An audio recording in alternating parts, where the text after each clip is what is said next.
Hello guys, this is your friend and we are back with the new fanfic. And if you enjoy the fanfic then please press the like button and subscribe to my channel for more fanfic like this. And now let's start the fanfic.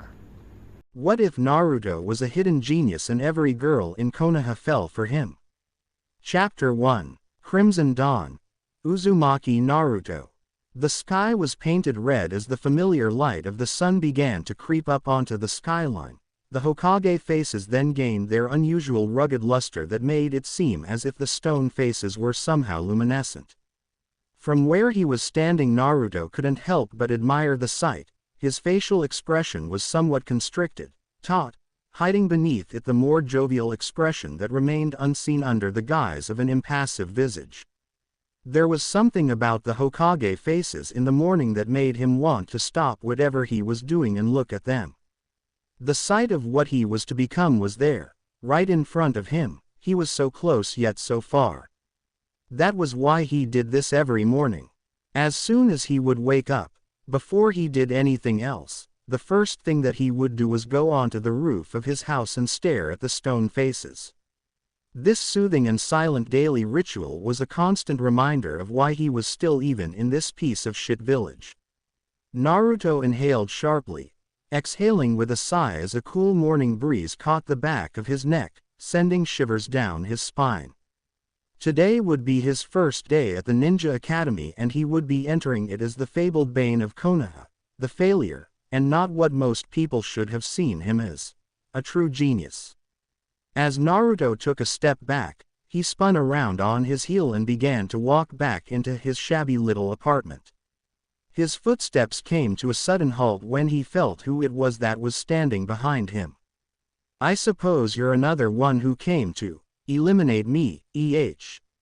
A small smirk appeared on his face as he realized that the man standing behind him had simply pulled out a kunai. "Aren't going to answer me? At least badmouth me like the rest of them did," Naruto suggested before he spun around once again. When he turned, he centered his gaze onto a tall man with shaggy black hair and beady eyes that matched in color. He wore a standard Jonin vest, indicating what rank he was, and his face laced with a thin coat of early morning perspiration. Honestly, Naruto could not tell whether or not the morning air produced the man's bit of sheen or whether it had been created by his growing fear of Naruto. The fact that Naruto did not have that same coat of perspiration confirmed that it could not have been the humid air but it was in fact the latter. Which brought Naruto's deeply complex mind to the conclusion that this black-haired Jonin was afraid of him. If so, then why try to attack him? Then without giving it much thought, Naruto decided to ask the question circling his mind out into the air. "If you are so afraid of me, then why are attempting to assassinate me?" Naruto's intense gaze locked onto the Jonin's own wavering one. After shifting his eyes from the floor to Naruto, then back to the floor, he responded.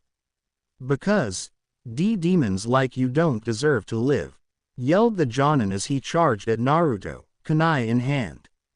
In a split second, Naruto could see that the man's determination to kill him was as strong as ever, like a steel chain that refused to be broken. Whatever vendetta the Jonin may have had against him, Naruto was completely unaware of and did not bother to ask. Personal grudges were things that could corrupt even the greatest of warriors. Even so, to foolishly attack someone solely on the matter of a grudge was unacceptable when it came to Naruto's standards. If he had to be honest with himself, he would have to say that the quality of ninja had fallen in Konoha, and to his dismay, he was unfortunate enough to be born in with and after 2 generations of worthless shinobi. He would have to talk with Oji-san about that later. The foolish Jonin's position was horrible. It was like some form of a porous taijutsu stance, full of openings and potential counters as well. Naruto knew not to kill him, but it was always fun teasing those who contended to take his life. With one quick motion, Naruto dipped under a wild swipe and clipped the man off his feet. Before he could get up, Naruto pressed his bare foot against the back of the man's head, smashing his face into the concrete roof and knocking him unconscious. As the last of the man's moans and groans of pain died out, Naruto suddenly felt a superb sense of vindication. It was hardly a battle to be proud of, hell, it was hardly a battle at all, but Naruto always seemed to find some feeling of pride whenever he discomfited the futile efforts of his would-be assassins. Slowly Naruto grabbed the back of the man's collar and make one hand seal, disappeared in a swirl of leaves generated by some artificial wind. Naruto reappeared in the Sandame's office, with his unwanted guest still hanging him by the nape of his collar. Naruto looked up to see the third Hokage sitting at his desk with his hands folded. At the sight of the unconscious Jonin, the old man just slapped his forehead and sighed heavily. Another one. How many times has it been this week? 2. What 3 attempts to take your life? Naruto simply nodded at the last number the Hokage stated. I thought so, he said, his expression looking surprisingly lugubrious, contrary to his normal impassive state of face. This man, Naruto hefted up the Jonin with one arm, hanging him into the air, so rudely interrupted my morning and tried to kill me. Don't worry, I did not harm him. The worst of his injuries is probably a broken nose. Would you be so kind as to make sure that he gets sent to Ibiki and so rightfully gets what he deserves? Sure thing, Naruto-kun. I will keep note of your request. But I think that now would be the time for you to leave. And why would I do that? Naruto asked, putting on some fake schoolboy charm.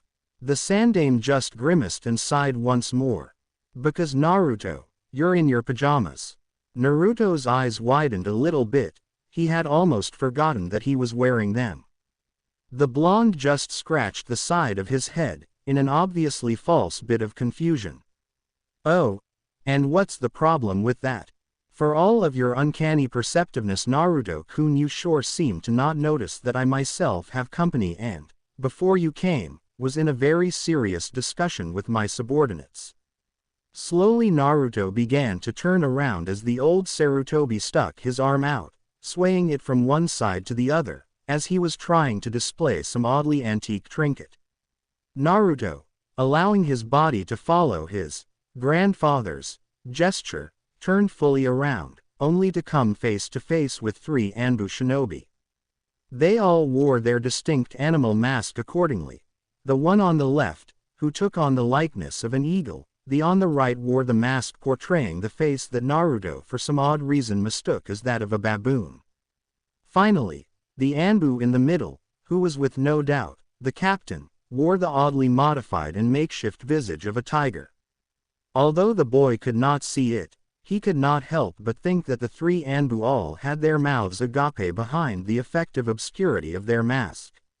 They probably couldn't believe that the brat, the lowest of the low, the bane of Konoha, had defeated a Jonin while he wasn't an academy student yet, and he did it all in his PJs. Naruto mentally prided himself at the sight of the subtle shock. Even an Anbu couldn't hide their emotions from the ever-perceptive Naruto. However, he did not act upon his thoughts and simply stared at them, creating an awkward tension in the room. His eyes darted on and off the 3 individuals before him until the weird sensation that arose in his gut forced him to look away and back toward the third. Sorry for the interruption, OG-san.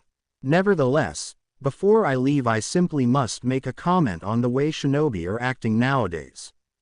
Honestly, the overall mindset of shinobi in Konoha today has suffered a serious downgrade from what it used to be. It's actually making me question the merit and literal quality of the ninja in our village. That goes for all levels. That comment caused him a series of 3 loud coughs from behind that were obviously meant as a joke and obviously directed at him. Anyway, like I was saying, I simply suggest that you input more of your time into enforcing the law of shinobi decorum around the village, because I don't think that this man here, he pointed to the brunette Jonin who he still subconsciously had dangling from his hand, attacked me just because of my unfortunate condition here, the way he held his blade, with determination, with fear, with anger. It was obvious that he had some sort of personal vendetta against my prisoner and me. It would be foolish to let all shinobi in Konoha harbor a mindset so wrong like this man here. With that said, Naruto dropped the man to the floor. A loud thump indicated that he had landed on his head. He gave Sarutobi a curt bow and smile, followed by the same action being performed to the three Anbu in the room. "I'm sorry to have taken your time." With that, Naruto made the hand seal that he used to bring himself to the Hokage's office in the first. "Wait, Naruto-kun, how did you know that this man attacked you because some grudge?" Sarutobi asked with an amused expression on his face. Being as perceptive as he was, Naruto knew that the third was even more perceptive than he was. Moreover, because of that, he knew that the old man never asked him questions like that unless he was trying to gauge Naruto's skill at reading people. However, for every smart question that Sarutobi asked him, Naruto had an equally smart or even smarter question waiting for the old man. This time the blonde genius was at a loss. Let's just call it a hunch," Naruto said. Sarutobi chuckled. "Have a nice day at the academy, Naruto." "It's the first day, you know I will," Naruto said with a smile before disappearing in a swirl of leaves, much as he intended to do before. As the blonde boy faded from vision, the Anbu tiger in the middle spoke up. "So that's Uzumaki Naruto, the infamous bane of Konoha." "Yes, and it would do you well not to look at him like other people do, Saito." "And what would that be, Hokage-sama?" Saito asked, inclining his head. "As a demon and a failure, when in fact he is very much the opposite. He is a genius." Saito was silent after that. If the Hokage felt so strongly about this boy that he would go so far and call him a genius, then it was apparent that the kid was the real deal. He had heard stories about the boy who was Kyuubi's vessel, but he had heard otherwise from what the Hokage mentioned. Now his mind was swarming with a mass of curiosity, and it continued to swarm and buzz around the one question, the centerpiece that was brought to his attention. Exactly who was Uzumaki Naruto? XXXXXXXXX. Naruto arrived at the front gates of the Ninja Academy like any other kid his age would. He walked. It was a tad slow for his taste, but every once in a while it felt good to act normal for once. However, acting was all that it was. There was nothing in or of the boy that, when compared to other children his age, would be considered normal. Not his mind, not his speech, not his intelligence, and definitely not the giant demonic fox sealed away into his abdomen. But putting those qualities aside, Naruto was still moderately normal. While walking through the huge gates, he suddenly remembered what it was that Oji-san had told him about 2 days ago. "Naruto, now that you're going to be joining other students around your age, I want you to act your age," he said. "Why? Does it really matter?" Naruto asked. "Yes, it does. I'm not saying that you should act like a complete idiot and withhold back every bit of knowledge that you have so far retained. I'm just saying that if want to be treated differently, then it would be in your best interest to act the same. Kids your age don't usually possess information about the things that you do, so basically what I'm saying is don't show off." "Hi," Naruto responded. That is what he intended to do. He planned on coming to the academy and not show off his skills. The reason for him starting the academy in the first place was so that he would advance in his ninja rank.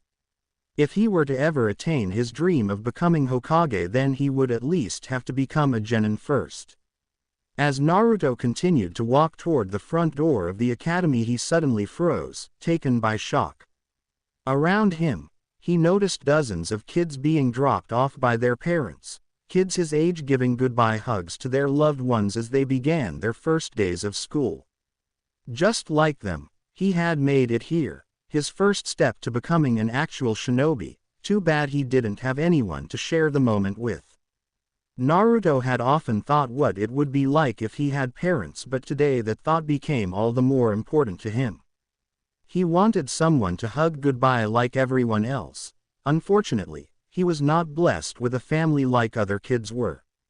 But then again, other kids were not blessed with a mind and body like his. He was cut from his introspective thoughts when he heard someone's voice.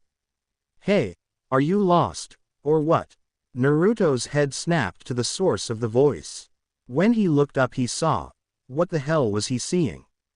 He didn't know whether or not he was looking at a person or a ghost. The person in front of him was the very image of the word noble. The man in front of him had jet black hair that ran down past his shoulders and was left to hang loosely. He wore robes of pure white. From where he stood, the man's robes seemed to avoid touching the ground and just hovered lightly above the dirt, as if the most likely soft linen was tantalizing the ground because it could not be touched by the ground. It was what gave him the ghost-like appearance and what made him noble.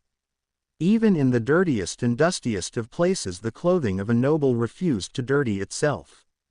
Despite his absurdly clean attire, Naruto noticed some other distinct features on the man, like the structure of his jaw and the intensity of his eyes. Oh, and his eyes. His eyes were the most distinguishable feature about him, for they were white and pupil-less. This man standing in front of him was a Hyuga. From what he had seen, Naruto knew that Hyugas were supposed to be stuck-up douchebags. "Well, are you going to answer me or are you going to just stand there like a silent fool?" Yep, he was right. This person was definitely a douche. "No, I'm not lost. Actually, I was just on my way to class. It's my first day," Naruto said with such cool innocence that seemed to ignite the much larger man even more, although his emotionless face mask that all Hyugas seemed to wear at all times seemed to aid in hiding it. Even so, that didn't mean that Naruto still couldn't read the man's actions. He could tell by the slight twitch of the Hyuga's fingers when he spoke and the barely visible 1 mm arch in his eyebrows that the white-eyed ghost was enraged merely at the concept of standing next to him. Again, the Kyuubi no Kitsune caused someone to judge him before they got to know him. And they let you of all people in. What a shame. It seems that Konoha has fallen down to low standards this year. Well, I do beg your pardon, but what exactly do you mean by they let me of all people in? Nothing at all. I thought as much. Naruto smirked as the man simply swallowed down the massive amount of Hyuga pride that his clan was so famous for and turned around, facing a girl who up until now Naruto hadn't noticed. "Hinata. This is important. This is where it starts for you. If you fail, then you will have lost all honors from me. By the end of today, I want an oral report of today's happenings and a sense of your status in the classroom. You are a Hyuga, so I expect you to behave as such." From what Naruto could see, a girl around his size stood virtually petrified in front of the Hyuga. She hid it with a mask of impassiveness. She was hiding her fear that both Naruto and the male Hyuga knew it. "IW will try my best." "No, you will be the best." "Understood." Hinata nodded. "Yes, father," Hinata said, her eyes a bit downcast. The man just nodded and turned around, with a grace that only a Hyuga would possess. He gave Naruto one last huff before walking past him and out of the academy gates. Naruto could tell that the man had just resisted the urge to sputter out any further words. Perhaps he was afraid of breaking the law that the Sandaime had put into action by uttering one too many words about the nine-tailed fox. So now Naruto was just standing with some girl who he now knew to be Hyuga Hinata. In addition, from his own general knowledge, she was the heir to the Hyuga clan, therefore making the previous man whom she'd called Father Hyuga Hiyashi. The most Hyuga you could ever know. Naruto, always being one to break the awkward silence between the two, spoke up first. "So, you're a Hyuga?" Her head quickly shot up, as she looked at Naruto, only to bring her gaze back down to the ground. "Why, yes," she said. Naruto was a master at reading people, and it was obvious that she had definite self-esteem issues to work out. He could tell that it was a fact just by looking at the way she stared at the ground. Call it a hunch, but he could tell that Hinata was extremely nervous for some reason, which made it even more surprising to him when she spoke. Anyo, But I've never seen anyone talk to father like that. Weren't you scared of him? Naruto grabbed his chin between his forefinger and his thumb. Well, a little, but you just got to know how to speak to them. No offense, but the Hyuga are an extremely intimidating clan, if you don't know how to keep your cool around them. Hinata just nodded and returned her gaze to the ground. By this time the both of them were walking toward the front door along with the rest of the students, when Naruto stopped and said, "Oh, wait, you go ahead, I've got to get something really quickly." Slowly the lavender-eyed girl nodded, her lower lip hanging a bit, and continued into the academy with the rest of the students. As the last of the students said goodbye to their parents and went inside, Naruto slipped off to a distant corner behind the school where no one could spot him. He came to a stop underneath a tree that cast a lengthy shadow that would do well and hide his presence. Hanging from a sturdy branch was a lone swing. There it stood, gently moving in unison with every minuscule breeze that moved it. There Naruto sat down. "How long do you plan on following me?" Naruto said, looking further up into the branches of the large tree. There was a slight rustling of leaves when an Anbu nin jumped down from the tree. He was wearing a tiger mask. If Naruto's memory served him correctly, this was the same captain that he had seen in Oji-san's office in the morning. Then the idea came to Naruto that Gramps might have requested that they keep watch over him and report back if a problem were to arise. Naruto mentally sighed. That is so like Oji-san. He thought to himself, well, if you're not going to answer me, then I'll just assume that the third sent you, correct? The tiger-faced Anbu just nodded. For what reason? On that question, the masked nin reached into one of the pockets that were strewn about his gray vest and pulled out a small red scroll that Naruto himself knew was a message from the Sandaime. Naruto stuck his hand out and the scroll made the transition from the Anbu's hand to Naruto's much smaller hand. The Anbu spoke up. He told me that you needed to sign this before you entered for your first day at the academy. It is a proposal, for you to join the Anbu by next year when you graduate and become a genin. For this to work, you'll need to sign this before the proposal is made, and in about a year's time, after much negotiations with the council, you will be admitted to join the Anbu. Naruto raised an eyebrow. It was obvious that Oji-san planned for this to happen. It was strangely odd that this person said that it would take a year for the whole process to be over and done with, and what do you know, Naruto was now entering his first year as an academy student. Naruto chuckled. Tell Oji-san that I said, no. The Anbu's head suddenly flickered up in shock. What do you mean no? Naruto-san, you're passing up a chance that rarely comes to those around your age. It wouldn't be wise to pass up a chance of this much value and rarity. Listen. What's your name? Yuji Saito. My name's Saito. Why? Listen, Saito. Rarity or not, me becoming an Anbu member is up to me and me only. Even though I'm already able to join the Anbu squads as I am now, I simply have no interest in joining.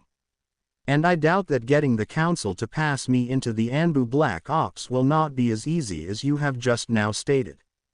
In reality, I don't feel like dealing with the hassle and bullshit that I know the council, both shinobi and citizen alike, will so generously hand me. Do you honestly feel that way? Yes. I'm not interested. Naruto then handed him the red scroll back, which Saito slipped back into the pocket from whence it came. But tell Oji-san that to save that proposal, in the future I might be interested. Understood, Saito said with a curt bow. You really are the real deal. Hopefully in the future I may have the privilege of working with you on my squad. Maybe, Naruto responded. With that the Anbu captain disappeared. Without a trace, no leaves, no wind, no smoke, nothing at all.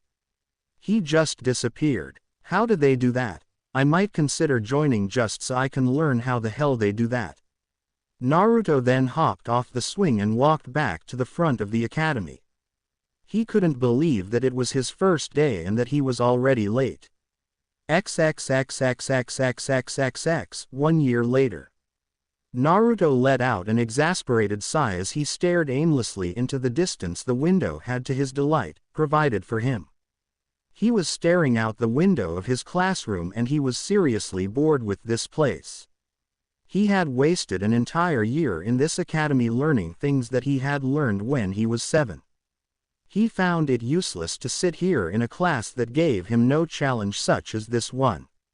Although this class proved to be interesting at times, he still could not see the point in paying attention to things that, frankly, would do him no good in actual battle.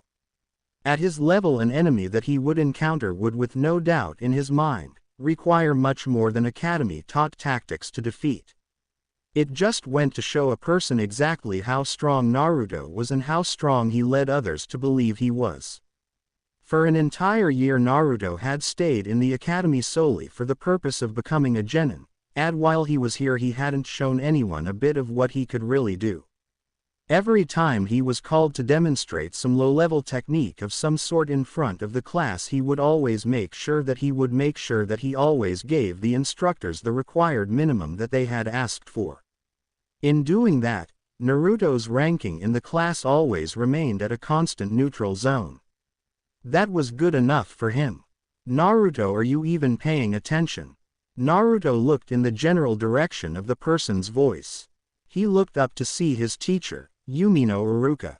Over the course of this year Iruka had become in Naruto's eyes, a father figure. He was the only other person besides the third that the blonde ever was seen around. Most of the time it was at Ichiraku's ramen shop or just walking around. Iruka, unlike everyone else, actually saw him for who he was and not as the demon that destroyed the town. Yes, Iruka, I'm paying attention. Oh really? Then would you demonstrate to the class what a proper henge of our Hokage would look like? Do I have to? I'd much rather just sit down. This comment earned the boy a series of suppressed chuckles made by the other kids in the class. As Naruto continued to look at Iruka, he noticed a vein popping put from the man's forehead. You okay, Iruka? That's Iruka-sensei, Naruto. In here I am your teacher. Now get your behind up here and do what I asked you to. Fine, Iruka.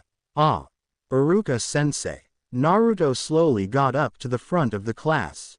He paused for a moment, taking the time to look at the children whom he was forced to call classmates for an entire year. The faces of those whom he had taken a liking to, but then again there were some people here whom he couldn't stand. Naruto's eyes shifted to a certain black-haired Uchiha named Sasuke who was staring out the window much he was only a moment ago. Then his gaze scanned the room, going over each and every girl who had deemed themselves part of the Uchiha fan club, then going over to the girl who declared herself president, Haruno Sakura. He couldn't stand her. Just the thought of how she fawned over the Uchiha was enough to sicken him. The pink-haired girl was truly desperate. But just because there was one fan club didn't mean that Sasuke was the only one with admirers. Over the course of these many months Naruto himself had accumulated a fair amount of female attention that in his mind had the ability to compete with Sasuke's own admirers. But just because he had fangirls didn't mean that he was particularly proud of the fact. His eyes then moved over to the girl who declared herself as president of his fan club.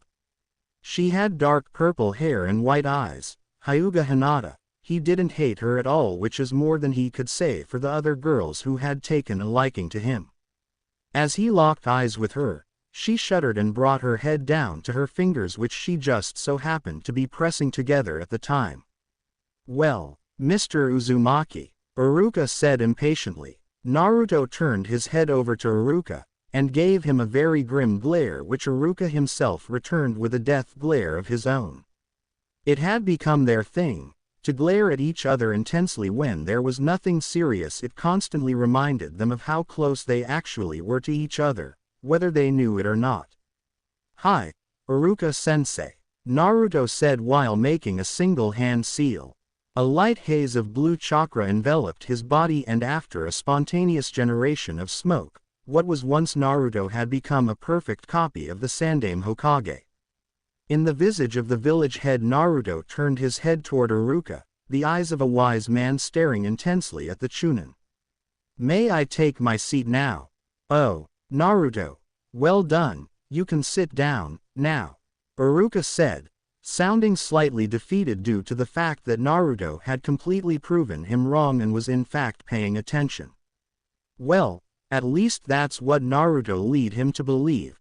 Things were so easy for the boy that he really did not have to pay attention. Things like that were second nature to Naruto. Thank you, Naruto said as he went back to his seat. On his way back he couldn't help but notice the many murmurs and whispers being made, most of which contained his name. Still, despite the great adulation flowing toward him, Naruto just sighed lazily and took his corner spot back at the window so that he may relax and tune Iruka out for the rest of the lesson. He would make it up to the man though. Maybe some miso ramen after class would help settle his debt for not paying attention in class. As Naruto's mind slowly slipped into the world of daydreams once more, Iruka's had reduced itself in his mind to little more than a smothered muffle, sounded like a person trying to speak underwater. Now Naruto was back in his peaceful place, where he could not be bothered, where he could not be perturbed, where no one could reach him. Naruto jerked when he felt the odd sensation of someone jabbing him in his ribs. Maybe his peaceful place wasn't as impenetrable as he would have liked it to be. Naruto turned and saw a girl with shoulder-length jet black hair and blue eyes looking at him. Her elbow was slightly extended toward his ribcage, indicating that she was the one who poked him. She wore a tan ninja training shirt underneath a faded black jacket that was tightly suited to accentuate her body. On her lower body she sported a pair of ninja training pants that were identical in color to her shirt. Those two were tightly suited. Her pale skin seemed to go in conjunction with her hair and eyes. This was an odd combination, gave her what Naruto would label as slightly refined facial features. Saying that she was pretty would be horribly tautological and, quite frankly, the understatement of the century. Naruto, did you not just get in trouble for daydreaming? She whispered. Ah, come on Sanae, you know that I don't have to pay attention in this class. Naruto said with a disarming smile. He knew this girl as Fumina Sanae. He had met her within the first week that he began the academy. Naruto then heard another whisper come from behind him. Yes you do, Naruto-kun, you'll fail if you don't pay attention. Naruto turned his head and saw behind him another girl. Her hair was dark as well, but not black like Sanae's. It was more of a dark auburn that when in the right light could be considered red. She wore a light blue shirt that loosely draped over her body and dark navy blue ninja training pants. Her face was smaller and even more refined than Sanae's, but it bore a stark resemblance to the black-haired girl. The only reason that such a resemblance was even present was solely based on the fact that this was Sanae's sister. Her name was Kono. Naruto met her around the same time he met Sanae, seeing as how they were always together, and just like her sister Sanae, Naruto had become great friends with Kono as well.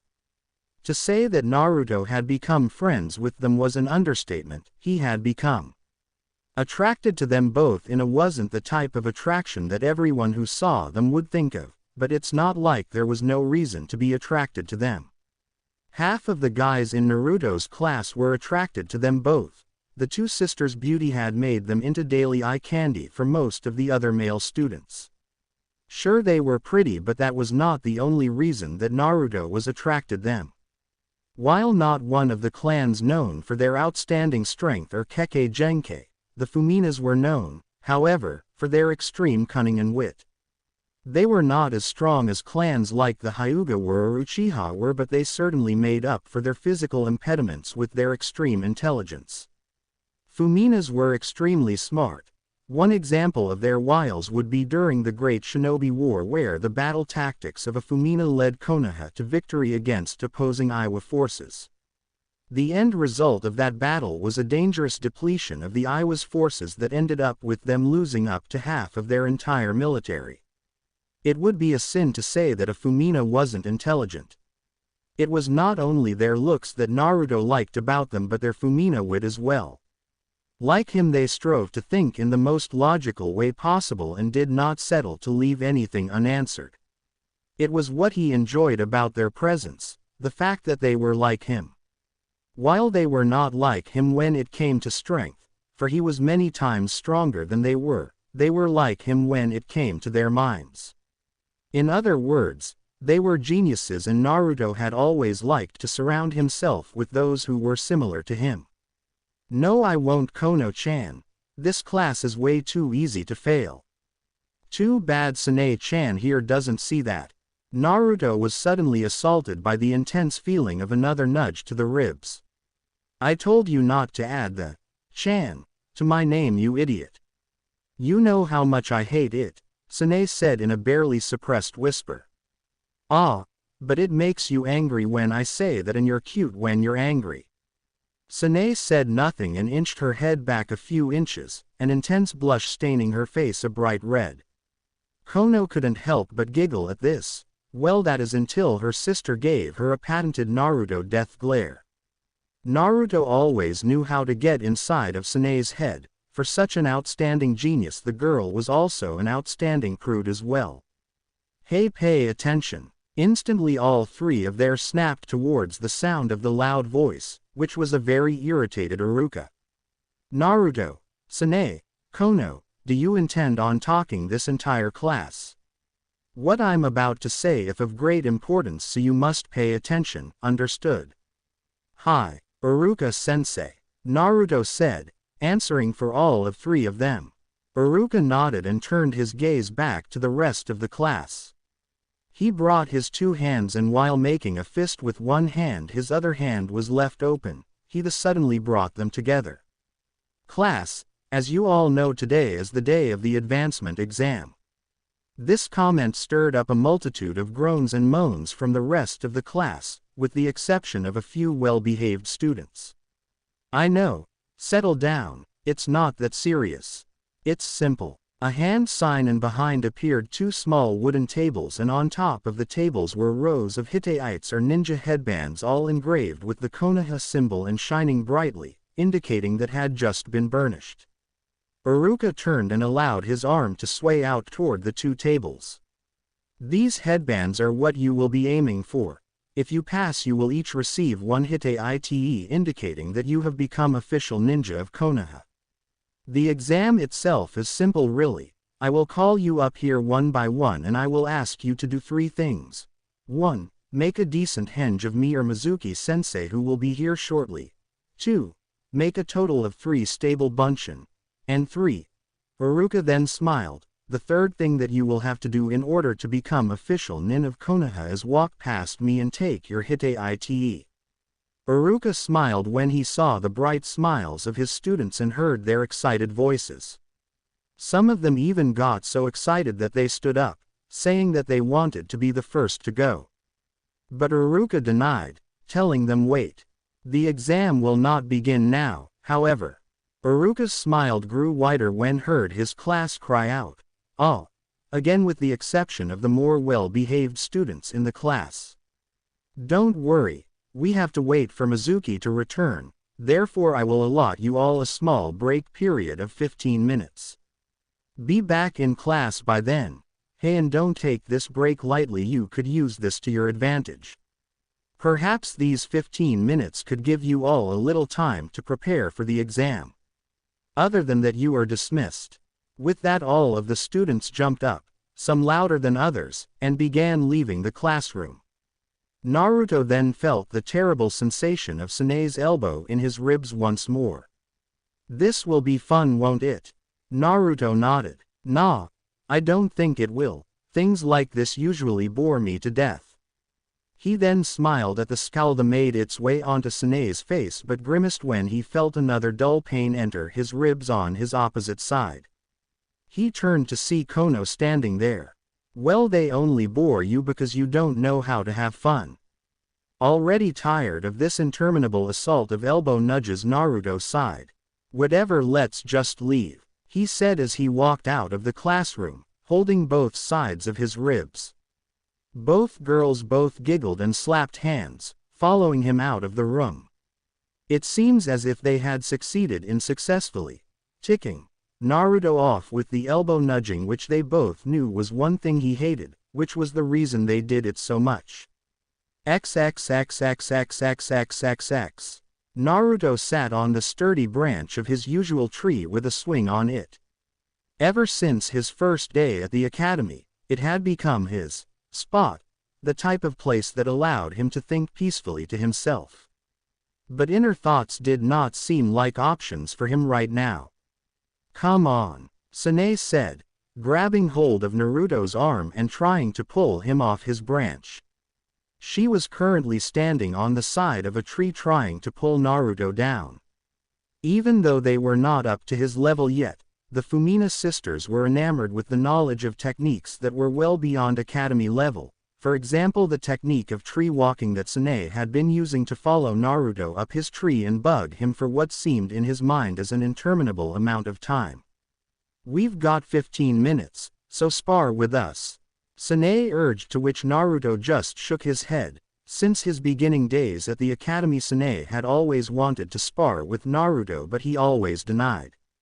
She was just too below him. "No, I don't feel like it, so stop bugging me."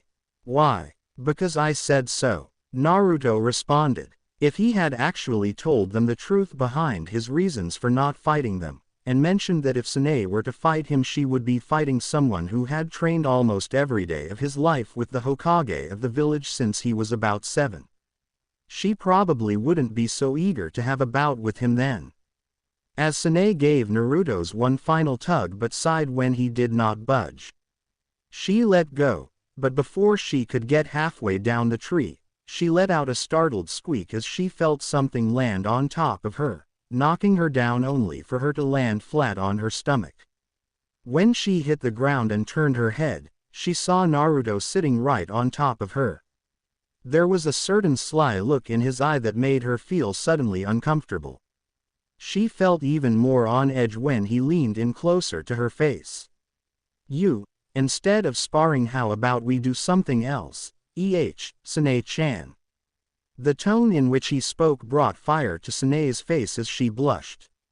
"Why, you know that I don't like it when you call me Chan," she said, her speech chopped into bits and pieces. "Oh really? Then how about this?" Sanae's eyes widened when he felt Naruto's hand slowly slide down the side of her rib and move up toward her chest. Under Naruto's weight, which he held back a bit, Sanae squirmed and struggled in an attempt to free her body. "And Naruto, what are you doing?" "Oh, nothing," he said, sliding his fingers across the base of her C-cup-sized chest. Much to his pleasure, Sanae did nothing but let out a small squeaky moan. But it was not like she could do anything else. Naruto had her pinned and playing the part of the victim. "Naruto, stop, you pervert." "I'm not a pervert. I just felt like getting my revenge on you. You bug me, I make you feel uncomfortable." He leaned in even closer. "Now is that not that fair?" Naruto moved in closer but jerked back when he felt the structure of a foot jam itself into his ribs. "Naruto, what are you doing? I don't want you touching my sister in any weird places, you perv." Naruto looked up, while rubbing his side. That one was going to leave a mark. "Again with this perv thing. I am not a pervert, I just felt like getting your sister back for bugging me." Kono looked at Naruto skeptically, but dismissed it as nothing important. But it is not like things like this didn't happen often, they happened all the time. Sanae would bug Naruto, then Naruto would get her back by attacking the prude within her and him doing something that he did not count as perverted but rather as revenge. Therefore, over time Kono had become sort of the guardian who always stopped Naruto from exacting too much revenge on her sister. However, being as perceptive as he was, Naruto quickly became fully aware of why she always played this role. It was simple. She obviously held certain feelings of affection for Naruto as well, but she just did a better job of hiding it. Maybe the only reason Kono stalked Naruto all the time was that she felt jealous from all of the attention that Naruto usually gave Sanae whenever she bugged him. Naruto raised himself off the ground, dusting himself off. Well, if you plan on bugging me, then what is it that you propose that we should do in? He looked at the position of the sun in the sky, the 10 minutes we have left. Both girls shrugged. Well then, bye, said Naruto as his body began to fade away into nothing until there was in fact nothing standing in his place. With wide eyes both girls looked at each other, shocked at how easily Naruto had bamboozled them with a mere bunshin. Whether he had switched with the clone before they found him or during their conversation, they did not know. Then a thought came to Kono that made her angle her head and rested it on the palm of her hand. She turned to Sanae. Hey Sanae, if those were just bunshin, then how come it could touch you and why was I able to kick? Sanae herself then adopted the same thinking pose as her sister. Wait, yeah, now that I think about it, that clone felt real, but it was still a clone, wasn't it? Both sisters stood frozen, pondering on the question of just what it was that Naruto did to his bunshin to make them physically able to touch. We've got to find Naruto, and fast, Kono said, dashing off, soon to be followed by her sister, who yelled something that sounded like, wait up. XXXXXXX. Naruto smiled as he got the mental information that his clone relayed to him. That was a good thing about his clones. If they were to do something like train or learn a new technique, the real Naruto would get that mental information relayed back to him and he would know that technique or have that experience from training. But maybe using shadow clones was a bit too much, especially since it was around the Fumina sisters. They probably wouldn't even notice, but considering how smart they were, Naruto would not be surprised if they had questioned him about his abnormal clones. Still, it was always nice to mess with them. A brief breeze brushed the back of his neck as he stood up. There was about 10 minutes in his break left and he had no way to spend it. He jumped down, descending onto the ground from a random rooftop that he had for some reason decided would be relaxation spot for the day, and while coming down he saw a certain raven-haired boy whom he had come to dislike. Sasuke was running down the road, with almost all his strength, as if he was being pursued by someone. Uchiha Tem, what the hell are you running from? But to Naruto's displeasure the boy just ran past him without so much as a word. Well, that was rude. Naruto looked down. About 3 seconds after Sasuke had passed him, a low vibrating rumble began sound down the street where Sasuke had just come from. On the ground, tiny pebbles danced vigorously from the vibration of the rumble. Naruto looked to his left and his eyes pulled themselves open in pure terror as he realized that he was now looking at a huge cloud of dust being kicked up by an even larger mob of girls. Naruto's stomach sunk at the sight and his face paled. He wasn't looking at girls, no, he was looking at something much more dangerous, fangirls. As they got closer, Naruto could not move, frozen like a block of ice. Then he heard one of them say, "Hey guys, look, we got lucky, look at who is in front of us, we can take him and Sasuke." Naruto's eyes widened when all the girls locked onto him and he glanced to his right and could see Sasuke still running down the street. Oh shit, Naruto said as he realized exactly what was about to occur. He did the only thing that he could do at the time and ran, for his life, taking flight in an attempt to catch up with Sasuke.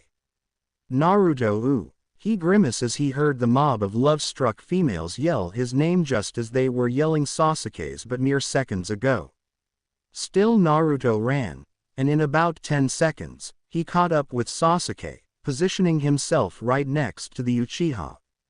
What the hell happened? Naruto asked Sasuke, having to raise his voice over the many loud yells and squeals made by their pursuing fangirls. Nothing, you doby. I was just walking around and they found me. While in his mobile position, Naruto slapped his forehead. You idiot, just walking around. Listen Tem, for future reference, You never ever just walk around when you have fangirls. Next time if you want to just walk around, make sure that you're walking around the rooftops where they can't get you, understood? Naruto scowled when Sasuke just nodded and turned back to the street in front of them. This was most unfortunate. Now he was involved. What was supposed to be a simple 15 minutes of tranquility had turned into the most intense and possibly last 15 minutes of his virgin life. Who knew what they would do if they ever caught him or Sasuke, which was highly unlikely. Naruto could have lost the girls on both he and Sasuke's tails, but it was kind of fun seeing the look of pure terror on his face. To think that this was the first time Naruto had ever been chased by his own fangirls. It was fun. He didn't even remember why he had spent his entire academy year cleverly evading them. This was in fact a rush. Naruto looked into the sky once more. The sun had slightly shifted.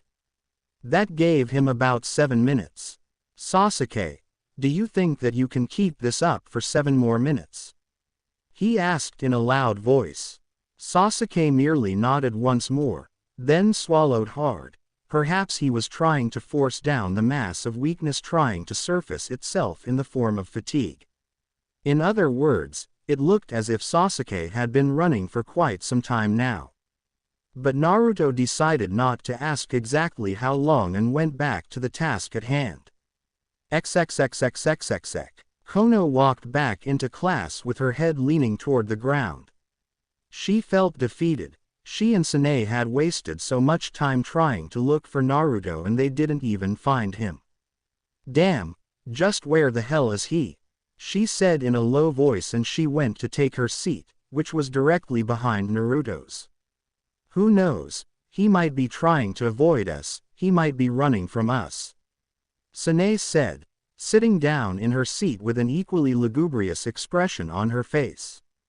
Nope, he's running from his fangirls right now. No way. He wouldn't do that, would he? Konoha said, sounding a bit unsure about her words. Both girls let out a sigh. It took some time, but after sighing, they both noticed something. That almost all of the students that had returned early to class were male. Feeling a bit uncomfortable with the lack of female presence, Sanae decided to ask her question into the air. Hey, where are the rest of the girls? There is only 1 minute left in the break. One of the boys in the room answered her back. Who knows, they are probably off chasing their Sasuke-kun somewhere on the premises. He had dark brown eyes with gravity-defying hair that stood up and resembled the outline of a pineapple. And how do you know that Shikamaru? Nara Shikamaru, another class genius. He, along with her, Naruto, and her sister, was one of the smartest kids in the class. However, unlike her, Shikamaru had preferred to do nothing with his amazing brainpower. A lazy genius indeed. Come on, do honestly think that those love-crazed girls have something else better to do in 15 minutes than pursue their dream boy? It did make sense, so she nodded at the lazy boy's answer. Yeah, you're right, I guess it makes sense. A low rumble came from outside the classroom door. Upon hearing this, Sanae knew exactly what was about to happen, which was what happened all the time. Sasuke would come busting in with a mob of girls behind him, and then a huge dispute over who would get to claim the boy would arise, causing a ruckus in the classroom. That's what she expected. However, what she saw was completely different. When the double doors of the class blew open, not only did Sasuke come rushing in, but Naruto flew in as well, and as expected, in came a huge chunk of the female portion of the class behind them. They yelled, they screamed, and they argued not only over Sasuke but Naruto as well. Sanae had never noticed it before, but Naruto also had attracted a lot of female attention, more than she ever bothered to comment on. A tight compact ball formed in Sanae's stomach as she watched her friend get argued over by the many girls. What was this feeling? Jealousy, perhaps? No way. Why would she be jealous if a bunch of girls were to fight over Naruto? She looked over to her sister Konoha and saw that she too watched Naruto as his fangirls groped and tugged at him, her face graced with a mask of intensity. The tight ball loosened a bit in her stomach when she saw Naruto drag himself out of a sea of cheerful fangirls, and she was hit with a warm sensation of relief, mostly because Naruto had come out untouched. But why she was feeling relief at this confused her even more, which added to the already deep pool of unease and potential jealousy that lie deep within her mind. When Naruto flashed her a brilliant smile and wave, Sanae's face lit up like light bulb, but she quickly retreated to her usual expression as she found herself blushing from her reaction to Naruto. Slowly, Sanae looked at Konoha, who had one eyebrow raised with a certain glint in her eye that made her wonder just what it was that was going through her mind.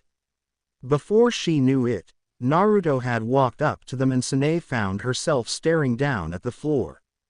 Sanae-chan. Sanae twitched at the mention of the word chan, but continued to stare at the ground, not saying a word. "You okay? You look a bit disturbed," Naruto said, taking his seat next to her, causing the girl to move over just a tad to the right and away from Naruto. The tight ball came back, this time pulling even harder. Every time Sanae thought of something and tried to get it out of her mouth, the ball would end up dragging those words back down into her stomach, leaving her unable to speak. "What's wrong with me? Why am I acting like this? Was it because of what happened?" Her face flushed when she thought of what it was that Naruto's clone had done to her under the tree. "Hey, you okay, Sanae?" "Yeah, she's okay," Konoha had cut in, drawing in Naruto's attention onto herself. "Never mind her though, I want to ask you something. Under the tree during the break, your clone, why was it able to touch Sanae?" Naruto's eyes widened, but he smiled afterwards. I anticipated something like this. If you must know, then I'll tell." He motioned for them both to come closer and leaned in himself. When the three of them were close enough, he began to speak. "He was not just Bunshin. The only reason that he could touch you and you could him was because he was a Kage Bunshin."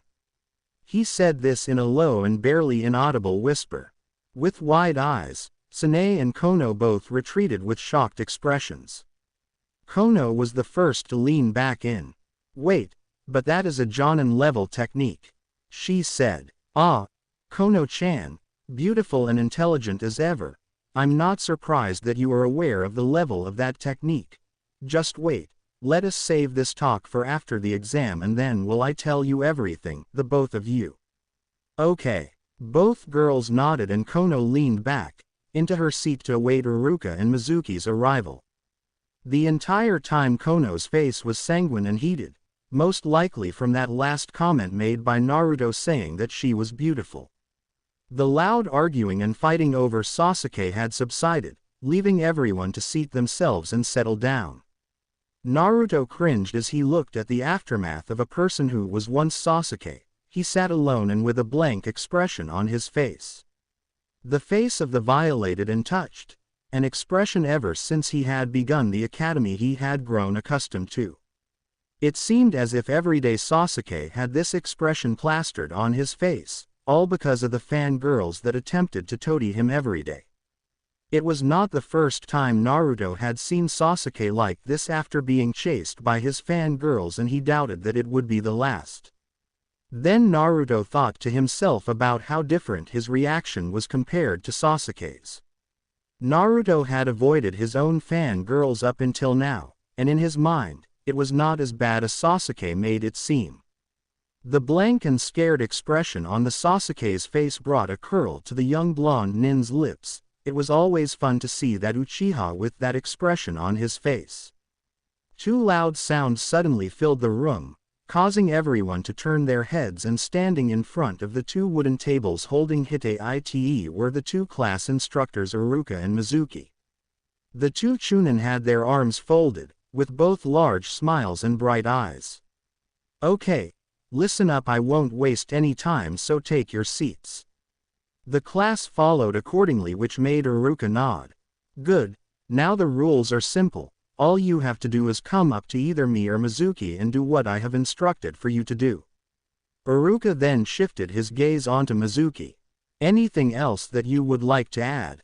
Mizuki, a tall man who had silver hair and a jaunty expression on his face, angled his chin up toward the ceiling in a thinking pose. Then brought it back down. Well, I'll just tell you that we plan to have you come up 2 by 2 in order to quicken the pace, and let's just say that we have a little surprise for you at the end," he said with a smile. Naruto watched Mizuki closely. There was something about the man that Naruto found to be suspicious. He couldn't completely put his finger on it, but there was something about the Chunin that made Naruto think that the man had something to hide. For a long time Naruto watched this man, yet nothing came up to affirm that Mizuki bore ill will toward anyone or anything in this village, so after a while Naruto stopped trying to look beneath the surface and just see Mizuki as an honest school instructor. He tried and failed. Naruto knew that there was something about Mizuki and he would find out, but for no only the exams mattered and not Mizuki's hidden motives. "Okay, that's all," Iruka spoke up. "Then let's begin. We will call you up in alphabetical order. First up Aburame Shino."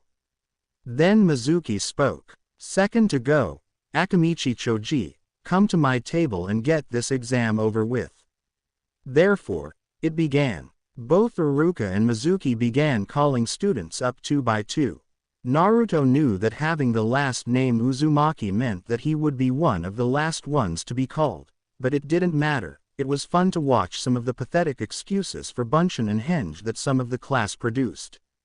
As expected, when Kono and Sanae were called, they performed well above Iruka and Mizuki's expectations, each of them making not 3 but 10 stable Bunshin appear and then going on to produce 2 perfect copies of Iruka and Mizuki.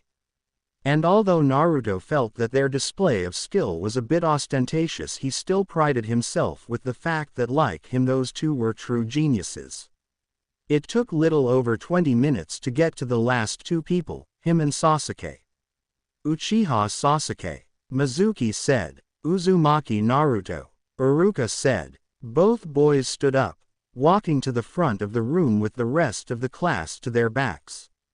Standing almost shoulder to shoulder, they both looked at each other, and when Naruto locked-eyed with Sasuke, he no longer saw the blank, languid eyes of one who had just been violated. Instead, he saw the eyes of an Uchiha trying to prove himself. That was good. That's what Naruto wanted to see. Fire. However, it was a shame that it had to be Naruto who doused the flames burning within Sasuke. Well, actually it wasn't all that bad at all. "Naruto, you both know the drill," Iruka said. Naruto and Sasuke nodded and they both made a hand seal. In unison, the 2 cried out, "Bunshin no Jutsu." A dim haze of chakra surrounded the both of them and it flickered about. In less than 3 seconds the class was staring at 20 Narutos and Sasukes combined. The rest of the kids all gasped in awe at the amount of ease at which both boys produced the technique. Iruka and Mizuki, however, stayed silent. A slight angle bent the sides of Iruka's mouth. "That was good. A bit pretentious, but good. On to the next portion. Make a henge of me and Mizuki." Naruto mentally sighed. This exam was almost getting too easy. He glanced once more at Sasuke before dispelling his clones. Sasuke himself did the same. Again they both made a single hand seal, and in unison they said, "Henge no Jutsu." There was a generation of smoke, and before they knew it, Iruka and Mizuki were seeing double as they both gazed into their own eyes. Both instructors took a step back out of shock. "Wow, Naruto. Sasuke, you pass," Iruka said. "Right, you have.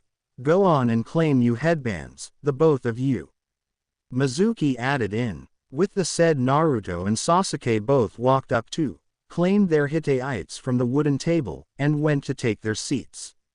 When he sat down, Naruto felt someone tap him and he turned only to come face to face with a smiling Kono who gave him a thumb up, simply chuckled and turned back to Iruka and Mizuki, but not before giving Sasuke a quick glance.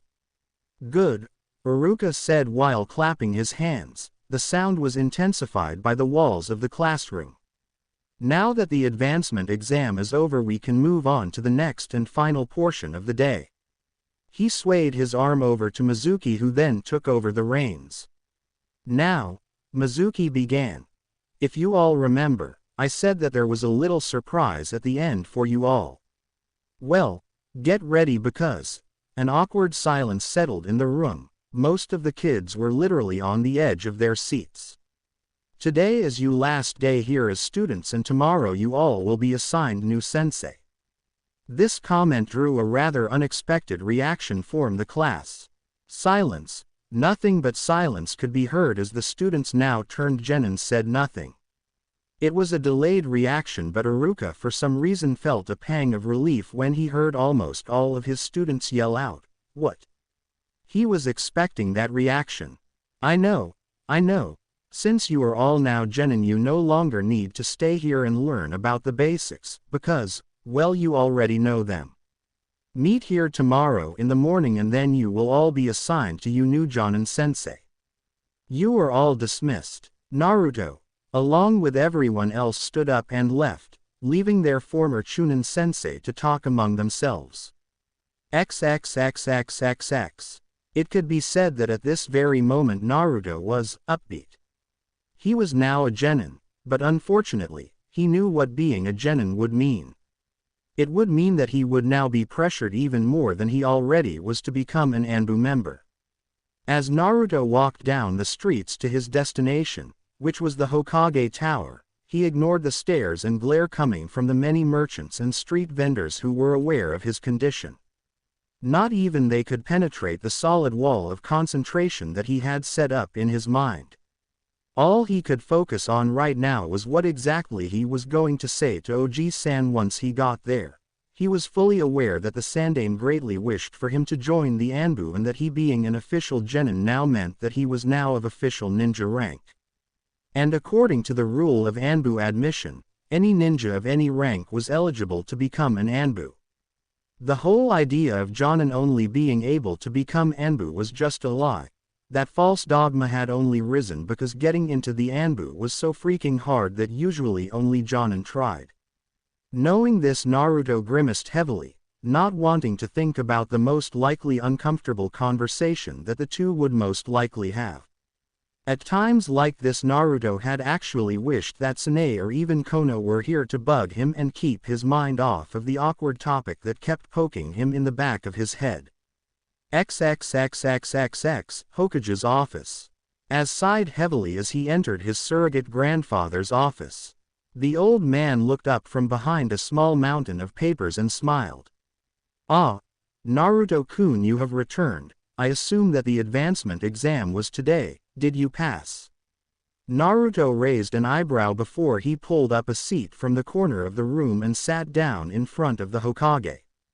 He crossed his arms. What do you mean you assume? You're the Hokage, for Pete's sake, Oji-san. You don't assume stuff like this, you already know it.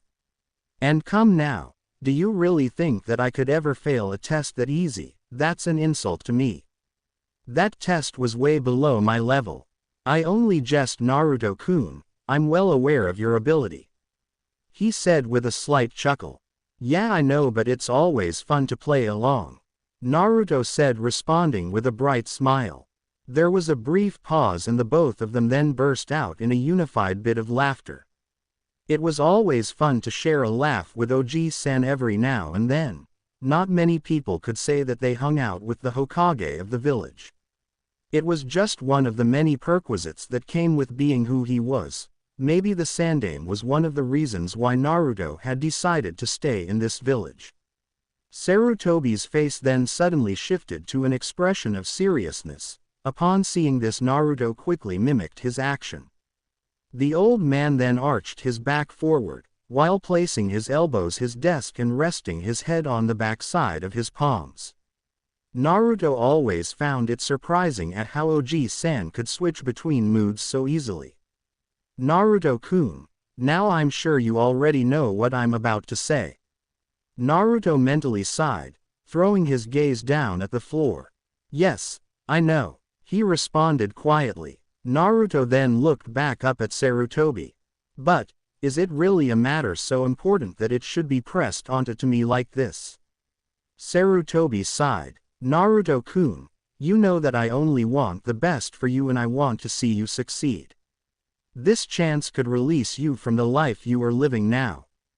But if you feel as though you should not accept this issue that I've presented to you before then, by all means I will not stop you. Let it be as you say, Naruto-kun.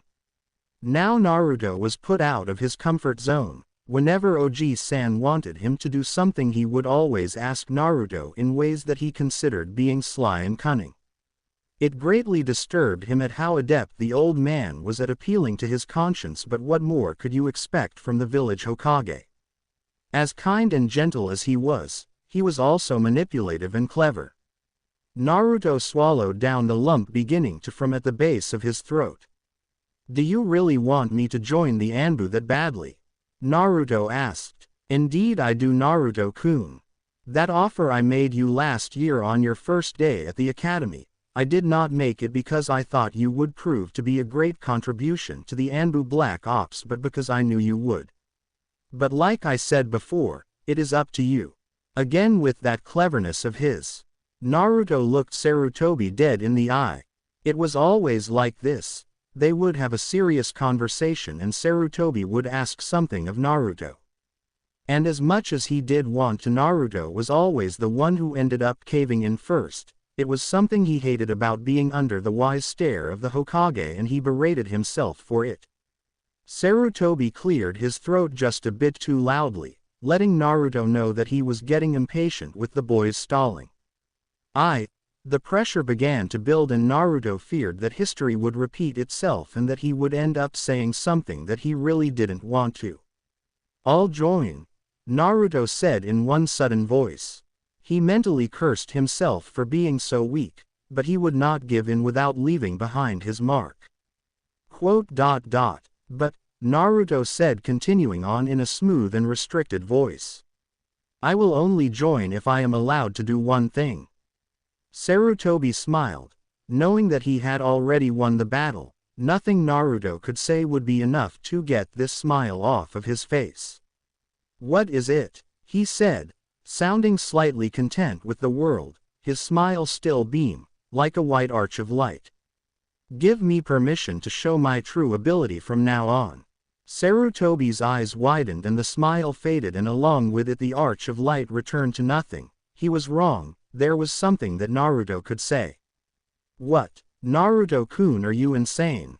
Are you aware of the social implications that doing something like that would bring you? Yes, I am. However, if you decline and do not allow me to do as I please, then the Anbu will be nothing but a thing of the past. The creases on Sarutobi's forehead resurfaced as he was suddenly caught in a deep train of thought. Perhaps I have taught him too well. He fooled me into fulfilling his wish in return for him fulfilling my wish. Clever. Does he even know the reason why I set the law that forbids citizens and shinobi alike from uttering a word about the Kyuubi?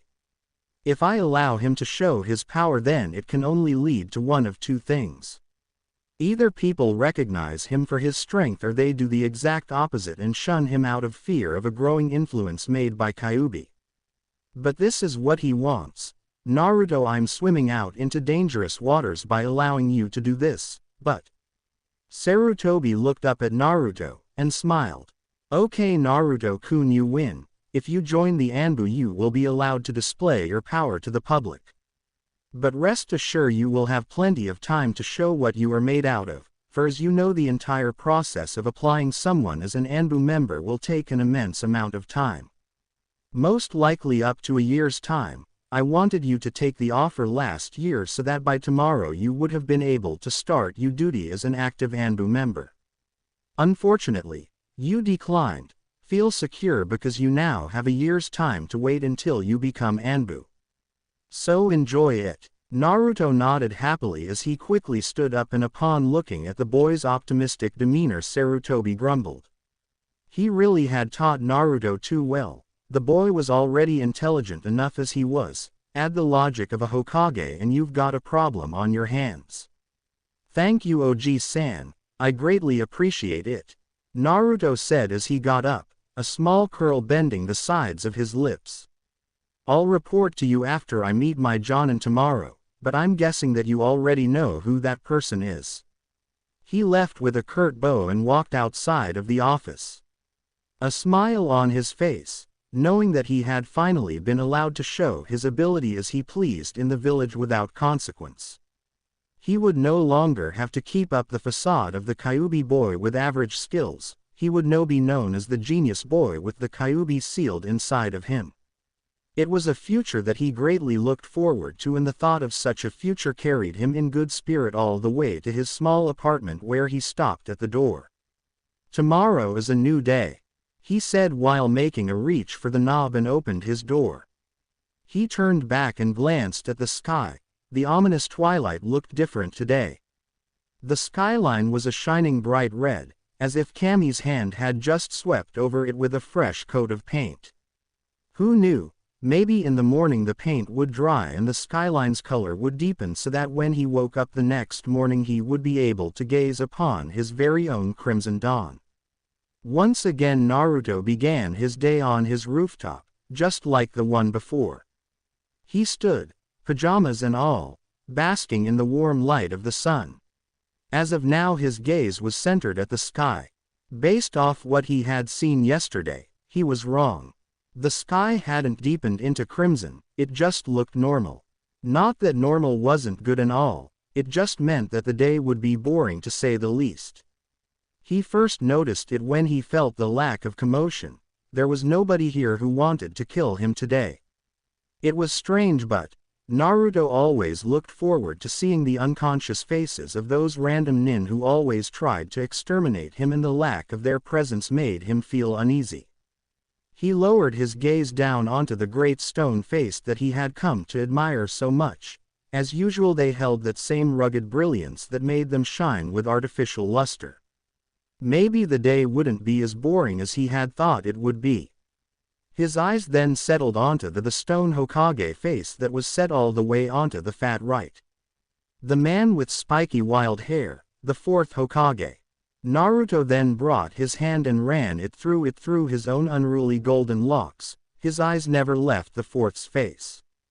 It was just too much of a coincidence that he resembled the fourth. It often bothered him how much they bore a resemblance to each other. "Who are you?" Naruto uttered in a low tone before letting his hand fall back to his side. The wind then kicked up as it usually did every morning.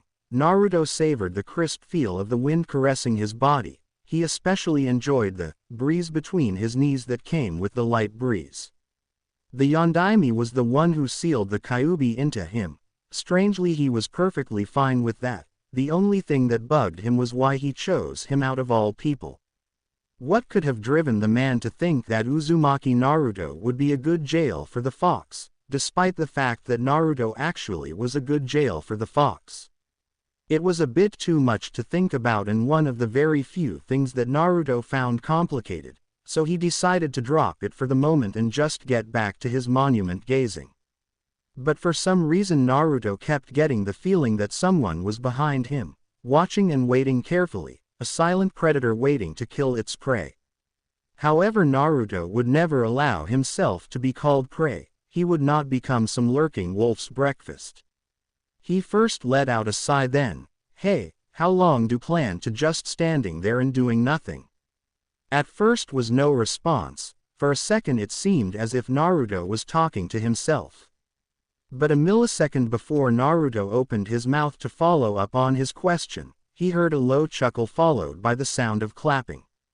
His eyebrow rose into the shape of a boomerang as he heard the muffled voice the potential assailant. Impressive. You're only a genin and you sensed me so quickly. You know there are a lot of jonin who wouldn't be able to sense me standing directly behind them like you did, nor would they be able to sense anyone else in my faction for that matter." "And what would that faction be?" Naruto asked with interest. He didn't bother to turn, for he already knew the answer. "Why, the Anbu Black Ops, of course. It took you only 4 seconds for you to notice my presence. Given that time at your age, I'd say that you're the real deal." Naruto made a quick turn around and faced the man behind him. The first thing he noticed was that the man was considerably taller than he was, forcing him to look up. The second thing that he noticed was that this man was in fact an Anbu member, mask and all, and that he was wearing a wicked tiger mask. He labeled this man as the Anbu captain he had seen in Oji-san's office last year, although he couldn't fully tell, but Naruto kept getting the feeling that the Anbu captain was smiling behind his animistic disguise.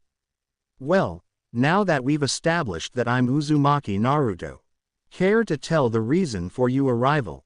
Ah, cutting right to the chase, I see. Well, if you must know, I'm here to deliver to you a message.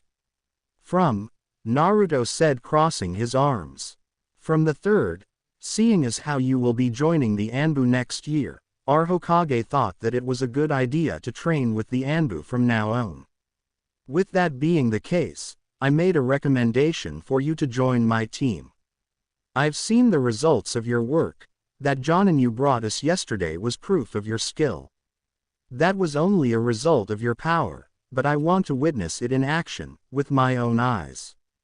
Therefore, he paused for a moment and reached into one of his side pockets and pulled out a small black scroll. I want to give you this. He held the scroll out for Naruto to take, which he did. The boy then tore the paper seal and opened it horizontally. As expected, the surface of the paper was riddled with what looked like directions to some unknown area. The myriad of text and apparent longers bored Naruto out of his mind by him just looking at the scroll. Directions? He asked. To where? The captain chuckled once more. To the Anbu training ground, of course. By the end of the day I want you to head to that location to meet me and the rest of my team. Naruto's eyes widened a bit. The rest of your team? Well, if you're going to be part of this team, then don't you think that it's a good idea to meet everyone? Well, not necessarily, I mean. Naruto was cut off when the tiger-masked Anbu waved his hand in the air. Please don't answer that, he said with a light laugh. It was surprising to Naruto how much emotion this Anbu member was actually showing. A normal Anbu wouldn't show anything and just remain stoic and emotionless as expected by Anbu protocol. This guy must have been one of the stronger ones. There was something that intrigued Naruto about this man. He couldn't quite put his finger on it, but he knew that the man was strong. He would obviously make for an efficient teammate. It would be unwise for him not to take him up on his training offer. Okay, I won't answer that, he said as he looked scroll up and down. Training with the Anbu. No offense, but considering that I have trained with the Hokage for 6 years, wouldn't that be a step down in my training? None taken. I understand your concerns perfectly, however do not worry. We may not be as strong as the Hokage himself, but we are close. I think that we will be enough to keep you on your toes. The captain said, brushing off his shoulder. Fair enough. Then it's set. After I meet with my Jonin, I'll meet with you afterwards. The tiger-faced mask dipped as the taller man gave Naruto a curt bow. Thank you. I hope you don't disappoint us, he said upon rising. I won't. Oh, and by the way, what's your name? Yuji Saito. Naruto then nodded and turned away with a satisfied sigh escaping his lungs. He glanced back and there was nobody standing where Saito just was. Damn it, how did they do that? He said as he rolled the scroll back up and began walking back into his little apartment. He also made it a mental note to ask Saito exactly how Anbu just disappeared like that when he got to their first training session. But for now he figured that getting ready for his normal life as a genin would suffice. XXXXXXXXXXXXXXXXXX. Naruto sniffed in a noseful of fresh air as he stepped up to the front gate of the Fumina compound. Although they weren't that powerful a clan as the Hyugas or Uchihas, the Fuminas still had a family compound that was massive, even when compared to that of the other more powerful clans. The brilliantly polished front gate towered over Naruto's short stature, lustrous mahogany gleaming from the sun's light. Naruto paused for a moment, to admire the wood. Its sheen almost made the wood look as if its surface was wet. Geez, the Fuminas must be one insanely smart clan to be able to live in a place like this. Their door just screams rich. Naruto brought his hand up to the dark wood and knocked 3 times, loudly. There was no response at first, which made Naruto contemplate on whether or no he should knock again, but when he heard footsteps approaching he abandoned those thoughts. The double doors cracked open, then fully swung open, revealing the lush green expanse that was the Fumina courtyard. While the place really was huge, he never ceased to be amazed every time he saw. Inside were a myriad of individual houses and homes, most of which had 2 or more floors. The inside of the manor was so large that there were even small individual roads run through the entire place. Naruto had seen this so many times before, but damn, it never stopped amazing him. Naruto was pulled out of his trance of adulation when he noticed 2 slender women walk into view from behind the 2 massive doors. Both of them beautiful, red-haired and wearing 2 matching blue kimonos with black stripes. The watery color of their kimonos stick out in contrast to their bright red hair. It was almost comical how their heads stuck out so much. Naruto soon found himself wondering why they chose to wear such colors. They both stopped in front of him, putting on 2 bright smiles. "Ah, Naruto-san, how are you today?" they both said in perfect sync. It didn't surprise Naruto that they spoke simultaneously, considering that these women were twins. However, what did surprise Naruto was the amount of irony that went with the situation. "Ah, I'm fine, Chigusa, Nagisa, and how are you doing today?" "Fine," they both replied cheerfully. "Sanae-chan and Kono-chan will be with you shortly. Why don't you come in and wait for them?" Naruto nodded and walked past the 2 redheads, who closed the doors behind him. In his mind he couldn't help but think that they were just naturally nice people. Whether or not they knew of his status as Kyuubi's jail, he did not know. However, if they did know, then they surely didn't let it show, for they actually showed him kindness and compassion. Not what he was used to. "You can sit over there and we'll go fetch them," they said in unison, pointing to a bench near a miniature garden on a strip of grass. Naruto smiled and nodded. He then made his way over to the bench and took a seat. By the time he had sat down, the 2 twins were gone, in search of Kono and Sanae, leaving him to sit by himself. Naruto leaned his head back against the bench, so that his eyes were angled toward the sky. For several minutes he sat there staring at the vast blue sea of air, his mind wandering to and fro on random subjects until it was brought back onto the subject of Nagisa and Chigusa and how they somehow spoke in unison seemingly all the time. He had heard of twin telepathy, but until now he hadn't believed that it existed. How did they do that? He whispered to himself, just when a gentle breeze rolled in and he began to enjoy his moment of solitude. "How does who do what?" asked an unquestionably female voice. Right after he heard the voice, a pretty brunette woman walked into his view. Because of the way his head was positioned, it looked to Naruto as if this lady's body was upside down. "Ah, hello Fumina-san. I was just wondering how your 2 gatekeepers, Nagisa and Chigusa, have such syncopated speech." Naruto leaned forward so that he was in an upright position and turned so that his full view was on the woman in front of him. He noticed that the lady was wearing a decorative black and white kimono with a red sash. She had long jet black hair and blue eyes, just like her daughter Sanae. This was in fact Sanae and Kono's mother, Mei Fumina. She was a nice woman whom Naruto had grown to become very fond of, and not just because of her ample bosom. "Oh, those 2 always do that. I'm still trying to figure out how they do it. Maybe if I was a redhead like they are, they would tell me, don't you think?"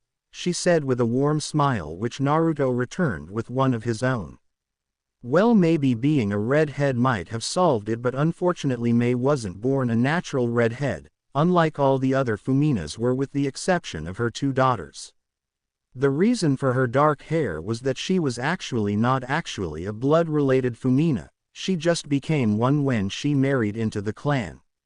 That being the situation, most people outside of the clan who did not know that Mei wasn't a real Fumina would always deem her as an anomaly inside the clan for not possessing the bright red hair that had come to be recognized as the Fumina trademark.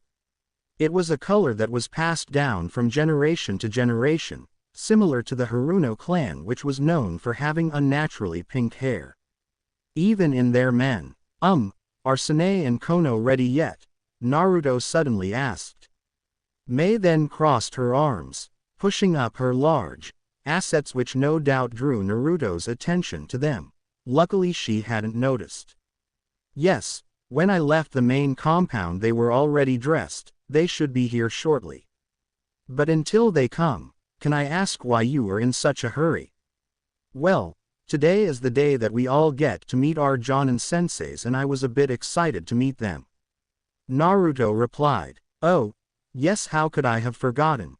You know, a sly look suddenly slid onto her face and she leaned in, accidentally giving Naruto a better view of her chest. Sanae and Kono came home really excited yesterday. They kept talking about who their new sensei would be. And since they already know, they were wondering who would be on their genin teams, and I couldn't help but overhear them both mention that they really wanted you to be with them. Naruto, with his head inched away, fought down the urge to blush. Man, if this was what Kono and Sanae would look like in the future, then he would have no problem being on their teams as genin. He had always thought that Kono and Sanae's mother was a bit too friendly with him. What was she trying to doing? Hook him up with one of her daughters? Well, obviously, but Naruto still played along. Really? They said they wanted me on their team. I couldn't imagine why. He said smoothly with outright fake innocence. Mei laughed aloud. Oh, I think you know, Naruto-kun. I think you know exactly why they said it. You can't fool me with that baby face act. Remember, I'm a Fumina. She then tapped her head. I can see right through that. His eyes narrowed. I know why, and you know as well, but just for kicks, why don't you just tell me why you think they said that? Well, we are good friends and all, he replied. Maybe playing along with a Fumina wasn't a very bright idea. She may not have been a blood Fumina, but damn, she was just as smart. Although he was pretty sure that his response was sufficient enough to get her to drop the topic. True, but I didn't hear them speak about any of their other friends. The entire night it was just about you. Naruto-kun this and Naruto-kun that. Naruto's head flicked up when he heard that Kono and Sanae had actually called him Naruto-kun. He always thought that they hated addressing people with such friendly endings, well, Sanae at least. Naruto's open action didn't go on unnoticed by Mei, for she then brought her face closer to his. He stayed silent. Oh, did I say something that interests you? Naruto. Damn it, she is good. Well then, I guess that all. He was about to open his mouth when he heard 4 sets of footsteps. Okasan, stop harassing him, that's really rude, you know, said Kono's voice from behind him. He turned to see her and Sanae walking up behind. Following right behind them were the 2 gatekeepers, Nagisa and Chigusa. Naruto mentally sighed. He was safe, but he knew that if he stayed any longer, Mei would ferret out what he was about to say before. Okay, now that we are all here, he looked at Sanae and Kono, we can all get to the academy now, right? Right. Okay, so we'll be going now, he said as he grabbed both Sanae and Kono by the shoulder and dashed off with them into the distance and out through the Fumina compound main gate. Mei then giggled and glanced at Nagisa and Chigusa. Ah, young love, funny isn't it? She said, to which the 2 twins responded with 2 syncopated giggles of their own. Mei then bowed to the 2 twins and bid them a good day. It was funny. Upon leaving the manor, Naruto had kicked up a rather large cloud of dust. Since when was the boy that fast? XXXXXXXX. After a minute of running, Naruto had finally slowed and allowed Sanae and Kono to gain possession over their own arms once more. The looks on both their faces were confused, unwitting, and most of all, exactly the same. They had turned onto the street that was home to the famous Ichiraku ramen shop, the Ichiraku district. Because of the ramen bar's popularity, this long street had adopted the name of its most well-known attraction. It was a good thing too. This district was one that was just a straight path to their academy. merely a long line of shops going in one or two general directions. This was the street that the trio had always taken to the academy, just as they were now. But there was something weird about today's walk to the academy, something odd about Naruto. Sanae and Kono didn't let this go on unaddressed. "Hey Naruto, you okay?" Sanae asked the blonde. Naruto slipped his hands into his pockets and straightened out his back, his quote, "cool guy walk." "Of course, I'm doing just fine, I'm just a little tetchy. I'm itching to find out who my new Jonin is." Sanae just nodded and looked back in front of her. For some reason she helped but think that there was something different about Naruto this day. His entire aura seemed different, like he had suddenly gotten a hell of a lot stronger in a way. She cast a glance toward her sister who didn't miss a beat and nodded. Either Naruto had changed or their mother had said something really unusual to him, and knowing their mom, it was most likely the latter. They would both find out. "Hey Naruto, what exactly were you and our mother talking about?" Kono asked suspiciously. Naruto just chuckled, still keeping his cool stride that made him look as if he was gliding. "Oh, nothing important. I just asked her how your two twin gatekeepers speak like that," he responded. "Oh, you mean Nagisa and Chigusa? Yeah, we've been trying to figure that out for the better part of our lives as well," Sanae said with a small giggle. It seemed as if he had thrown them off of the topic of their mother for the time being, however he mentally sighed when Kono again asked another question. "Are you sure that's what you two were talking about? Because to me it looked she was talking about something a bit more personal," Kono said, narrowing her eyes. She knew that he was hiding something and she was determined to find out what it was. "Well, it doesn't matter if I tell them," Naruto thought to himself. He should have guessed that one of them would try and impugn what it was he was saying, so to save time and to save himself from suffering the torment of any future diatribes he decided that he would tell her. But if she got mad, it wasn't his fault. "Well, if you insist, then I guess that I'll tell you." Then a certain aroma wafted into the air, tickling Naruto's nose. He sniffed a couple of times into the air. Ramen. He then heard the low growl of someone's stomach and his head flicked toward Kono, who had a slight blush on her face. "Hey, Gomen, I was so pumped about today that I forgot to eat breakfast," she said with one hand on the back of her head and the other rubbing her stomach in a circular motion. Sanae let out a slight giggle at how careless her sister could sometimes be. Her nose then picked up the sweet aroma in the air as well, and she let out a soft sigh at the smell of sweet ramen. Sometimes the Ichiraku district could take someone's stomach for the wildest of rides. The pleasant fragrances were something that she could always expect to meet whenever she walked through here. However, Sanae wasn't expecting what happened next. In a wild turn of events, her stomach let out a low raspy growl of hunger as well, a really loud one too. It was as if there was some huge hulking beast residing within her abdomen waiting to satisfy its anger.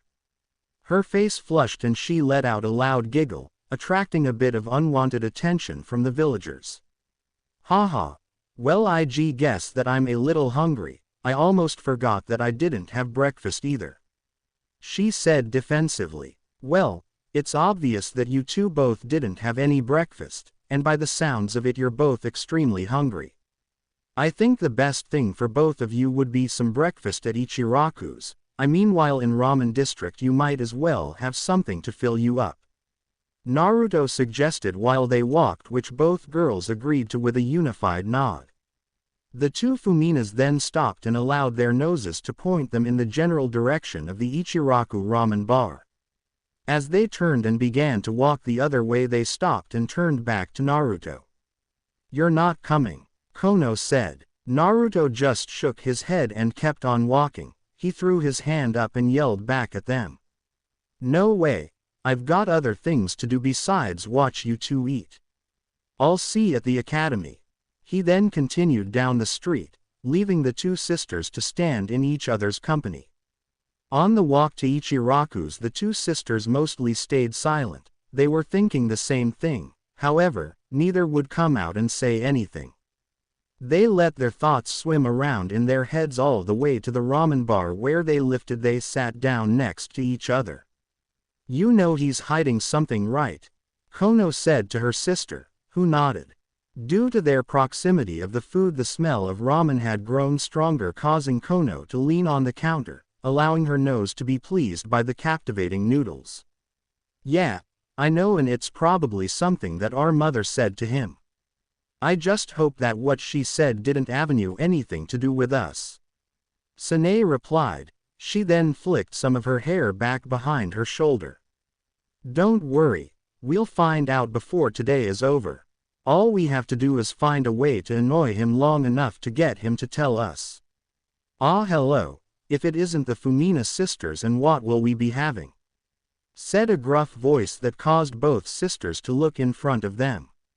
Standing there was the old man that owned the place, Ichiraku Tsuki. He and Naruto were on very good terms due to the blonde's loves of ramen, and because of their affiliation with Naruto, Sanae and Kono were liked by the old man as well. Seeing as how it was a bit too early for ramen, Kono decided that something simple would do. I'll have steamed rice and miso soup with grilled fish and some seasoned nori. The elderly shop owner nodded with a smile and yelled back to order to his daughter Ayame, who replied with a yell of equal volume. Tsuki then turned to Sanae. What about you, Sanae-san? What will you order be? He said. Sanae then contemplated on whether or not she should go for something overly extravagant, but then remembered that this place was a ramen bar. Their specialty, most likely, wasn't breakfast. That being the case, she decided to match the simplicity of her sister's order and order something plebeian. I'd like some tamagoyaki with a side of miso soup as well, and some pickled daikon to go with it. Your orders will be ready soon, Tsuki said while going into the back to help his daughter prepare the food for the two sisters.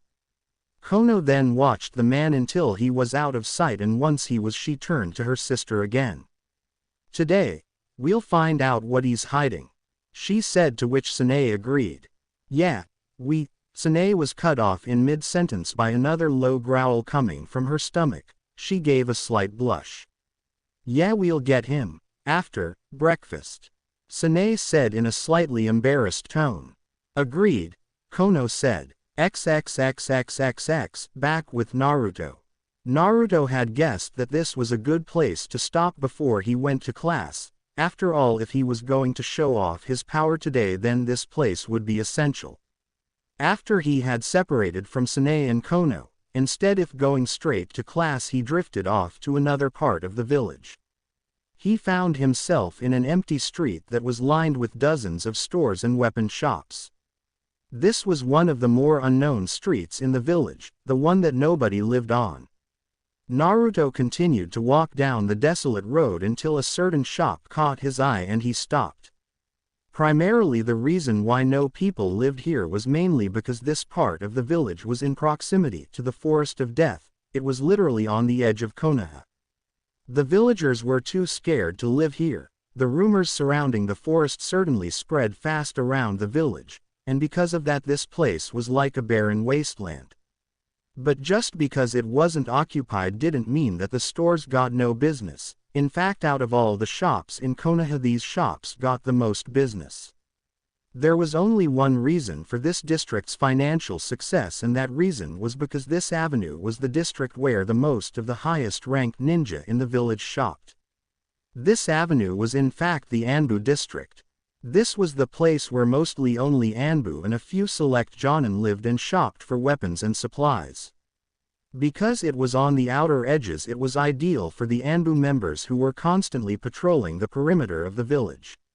Surely this wasn't the type of place genin would be caught dead in. Good thing Naruto was no regular genin.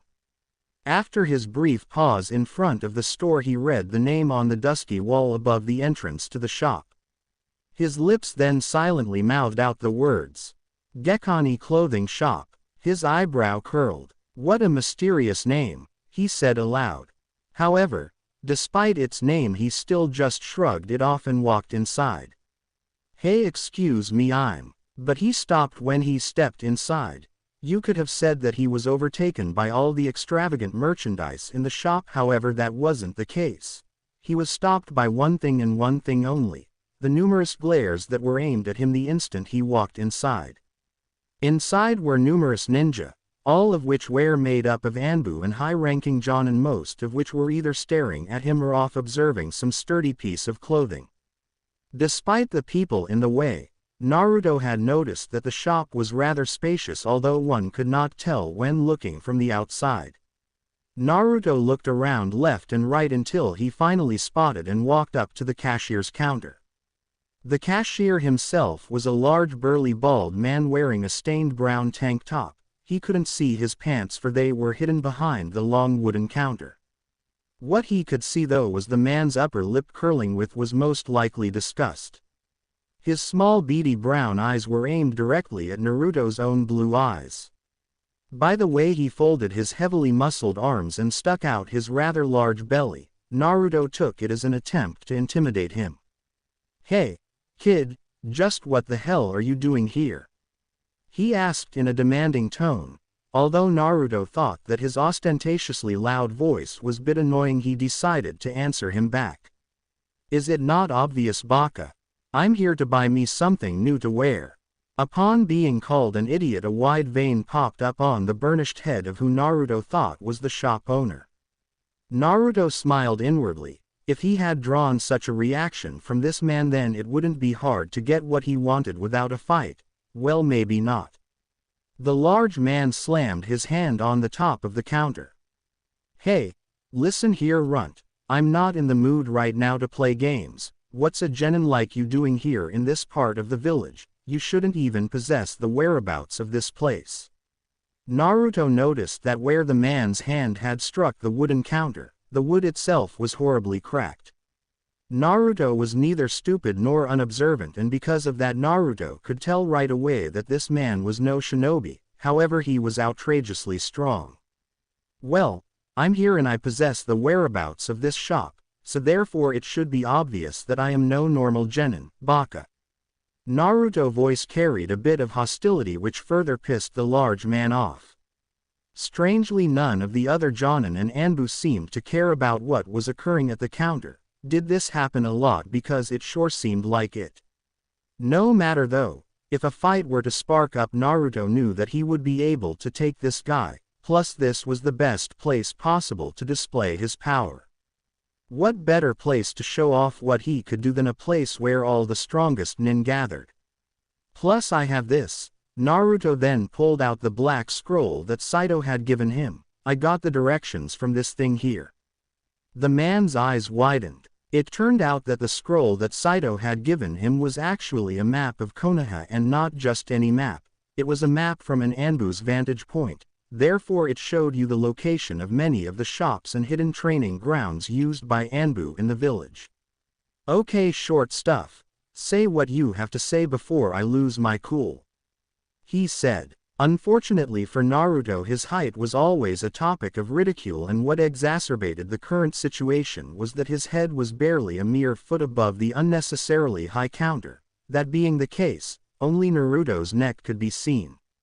"By all means, big man, lose your cool, I've got time.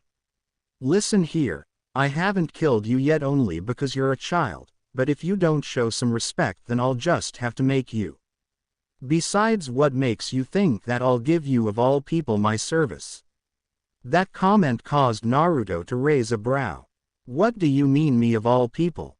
Naruto asked. "Oh, that's right, you don't know.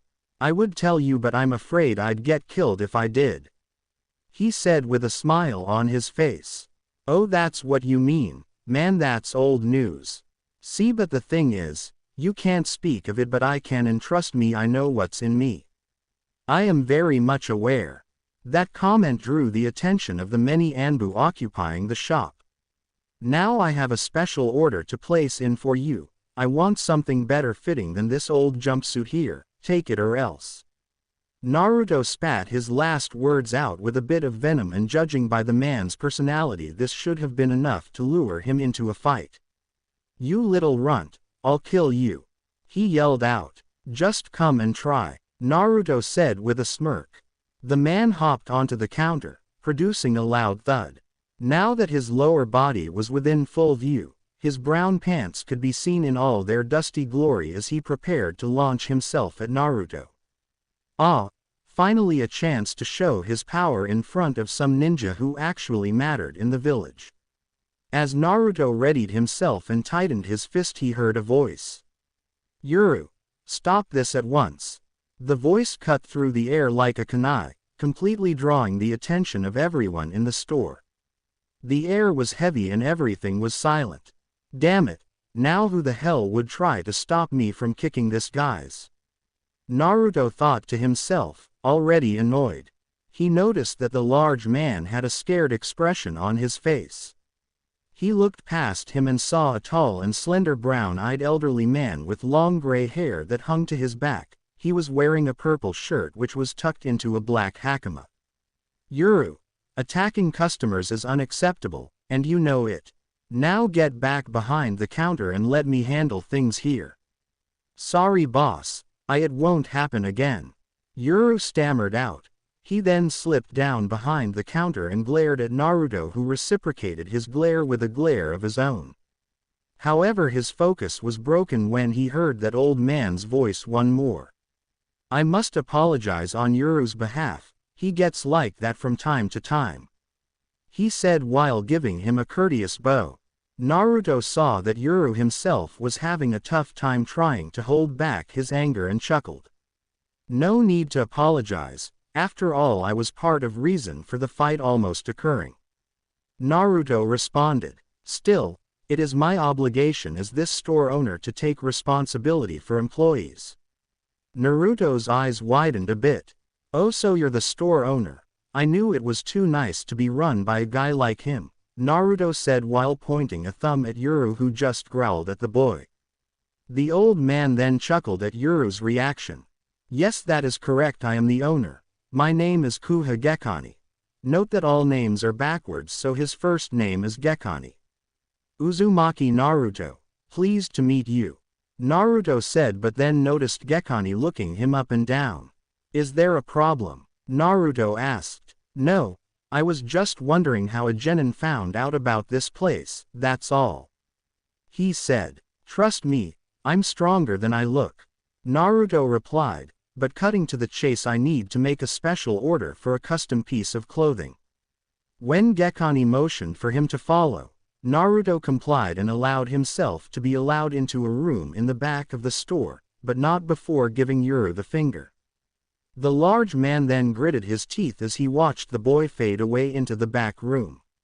"Oh, I am so going to hurt that little runt," he said. "I wouldn't try anything," said a voice right next to him. Yuru turned to see an Anbu with a modified tiger mask. He jumped back a little out of surprise. How long were you standing there?" Yuru asked, slightly afraid.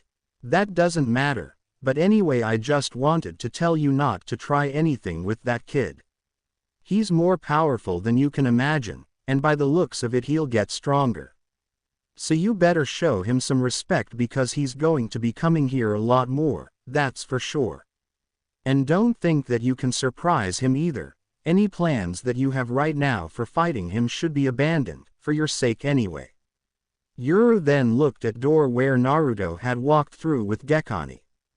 "He doesn't seem that strong," he said, but when he got no answer he turned his head and saw nobody there.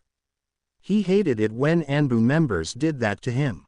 Meanwhile with Naruto, he was lead into room full of different fabrics and material. "So what would this custom order be, Uzumaki-san?" he said with a smile. That was something he wasn't used to, a smile. Most people who knew who he was either frowned or glared at him, much like Yuru had. It made Naruto wonder whether or not Gekani was aware of his status, but judging by the man's elderly appearance, it was obvious that the man knew. He must have just been that much of an accepting person. "Oh, I've tinkering with this idea for a while, so I already have what it should look like." He pulled out a folded piece of paper and handed it to Gekani. The man unfolded it and his brow rose. "Oh, and I want it to be made out of the same material as this," he said, taking off his orange, blue and white jacket. Interesting idea. I'll see what I can do. Thanks, but listen, I have to go. Can you have it done by the end of today? The old man nodded. Good, I'll be leaving then. Naruto said as he walked out of the room and after giving Yuru one final glare, walked out of the store. Yeah, I'll come back here for sure. XXXXXX at the academy. After a nice breakfast, both Sanae and Kono were filled and ready to complete the rest of the day. Back in the Ichiraku district they got distracted by the sounds of their hunger. However, now they were satisfied and they were replete. Now they were ready to interrogate Naruto. However, the problem was that there was no Naruto. They walked into the classroom ready to interrogate their blonde friend, but they soon found out that he was nowhere in sight. Now they were stuck with Iruka and his horribly dry speech about moving on in the world. For almost 15 minutes they had been listening to Iruka go on and on about how he would miss us and how they would be moving on into the ninja world. They never really realized it, but Iruka knew how to bore crap out of a person. Kono leaned forward and whispered in her sister's ear. Hey, where do you think Naruto is? She asked her. I don't know, but he better come soon. It sounds like Iruka is about to finish. I hope he doesn't miss the team announcements.